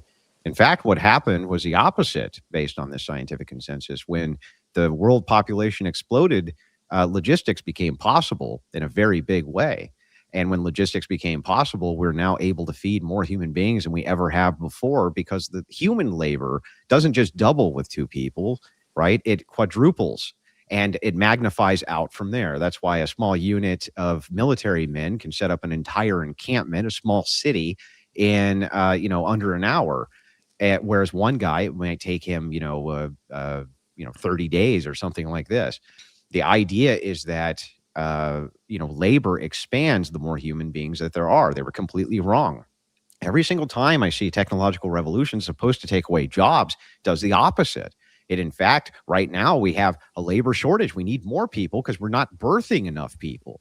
And we see this the computers were supposed to do this. They were supposed to revolutionize the idea of, hey, we're getting away from the typewriter now. In fact, that didn't happen at all. It just became more convenient to write more letters, right? Which needed more trees than cut down, which needed more paper mills and manufacturers. It didn't eliminate jobs. The technology, in fact, increases the need for more jobs. And so the idea for UBI has always been silly to me. Technological revolutions don't tend to contract jobs. They tend to expand them. Might be an interesting debate for another day on UBI, actually. I'm happy to do it. Yes, I would love to. One of my favorite topics. All right, a couple more here. David said for a new flux capacitor for Zoltan, make sure he gets the funds for the new flux capacitor. Thank you. Send them quick. And in bed, not inbred said, will Zoltan be selling lewd posters if and when he loses the governor race? Is that on the menu? Yes, OnlyFans is where I'm going. You know what's really funny? Can I put an olive branch out here? Right. I actually hope that you win the governor race for California. I don't believe that it's possible that anybody can do a worse job than the current governor of California. So I actually do hope that you win. In fact, I wish that they would just walk down the street and point at a random person and make them governor of California. I think that person, whoever that person, I don't care if it's a 90-year-old Chinese lady, would do a better job than the current governor of California is doing. So I actually do wish you luck in this endeavor. You got my vote if I live there. And let me just say, transhumanism, we don't mention the word transhumanism in our campaign because it throws off people. It's not part of really maybe a little bit of the space industry stuff, sure. But we really, in some extreme longevity stuff, but we just leave the transhumanism stuff alone. And I am, of all the candidates out there, pretty much the most, right-leaning on the left, because I come from a libertarian background. And that upsets a lot of Democrats, which is one of the reasons that it's been hard to catch on with the Democrats. We're actually catching on with those in the middle. And in fact, quite a few Trump people who left for Trump because they didn't want to vote for Kamala are now kind of supporting us. And I agree with you. Look, Gavin's done a terrible job. That's one of the reasons why I'm running. It's just like I have businesses. I'm an entrepreneur, and it's become impossible to run a real estate business in California anymore, which is one of the things that I've been doing. And I agree with you. Best place in the entire world. There's no other place in the entire world than the area that you're in, the Bay Area. The most beautiful. The weather's always perfect. Even in the middle of winter, it's still nice to go outside and sit down in the 70-degree weather oftentimes, right? One of the most fantastic, nothing smells like that place either. From that Pacific Ocean, there's a certain type of breeze that you get there that's not present anywhere else in the world. And they fucking destroyed it. They destroyed it all. They wrecked it. They ruined it. It's the most god-awful tragedy of humanity, because that used to be paradise on earth. I agree. California is no longer the Golden State. It's really ruined itself. And so there's a lot of us running now to really try to restore it. And I just happen to be kind of the most centric between the two different parties that are doing so. But any of your viewers, we appreciate the vote. Look at what we're doing. We're not talking crazy transhumanism stuff in our campaign. It's really just like, let's get back to business and try to get California back on. Somebody said, well, wait a second. It gets cold. It's 58 in Sonoma County right now. Well, I was in Michigan, and it's I'm freezing. I'm going to turn on the heater soon. It's negative 10 in Michigan right now. So the thing is like, no, man, that really was paradise on earth. California, Whenever I've done that drive from LA up to Santa Barbara, it's really beautiful. It's an amazing scenery. And then I play the OC you went down the coastal highway? Yeah. Oh yeah, the coast. There's nothing else in the world like driving down the coastal highway, man. Yeah, fantastic beautiful place. Last one here. David said he has some hate for tomatoes. F tomatoes, just saying. So not relevant to the debate, but doesn't. In the transhumanist future, there will be no tomatoes. No tomatoes. I will take them away. That's right. Vote for me, and it'll be a tomato-free world, according to Zoltan. All right. Well, fellas, Zoltan, do you want to let everybody know where they can find you and your work and what you're up to? Yeah, absolutely. My website, ZoltanIstvan2026.com. That's the campaign website. If anyone's interested, this is a book about Christianity and transhumanism. Check it out. It's a novel, so you'll have a lot of fun time exploring it. And thanks, Andrew, for having me. Thanks, Jake, for having me. This has been a really fun conversation. And I got to be honest, Andrew, I learned a ton about debating from you, which could be useful for later in some of the debates in the California gubernatorial race. Yeah, there's you would be actually shocked how many politicians or aspiring politicians reach out to me for debate advice. It's pretty fun to watch, and then sometimes I get to see it on the stage where they employ it, and I'm like, yeah, get them right. But I did enjoy very much the spirited debate, and if you have a topic down the road that you'd like to tangle up on, always happy to talk to various people. I have no ill will towards you at all, and I hope you have a wonderful evening. Thank you. You too. All right, guys. Well, take care. Have a fantastic night, and we'll see you soon. Take care. Bye.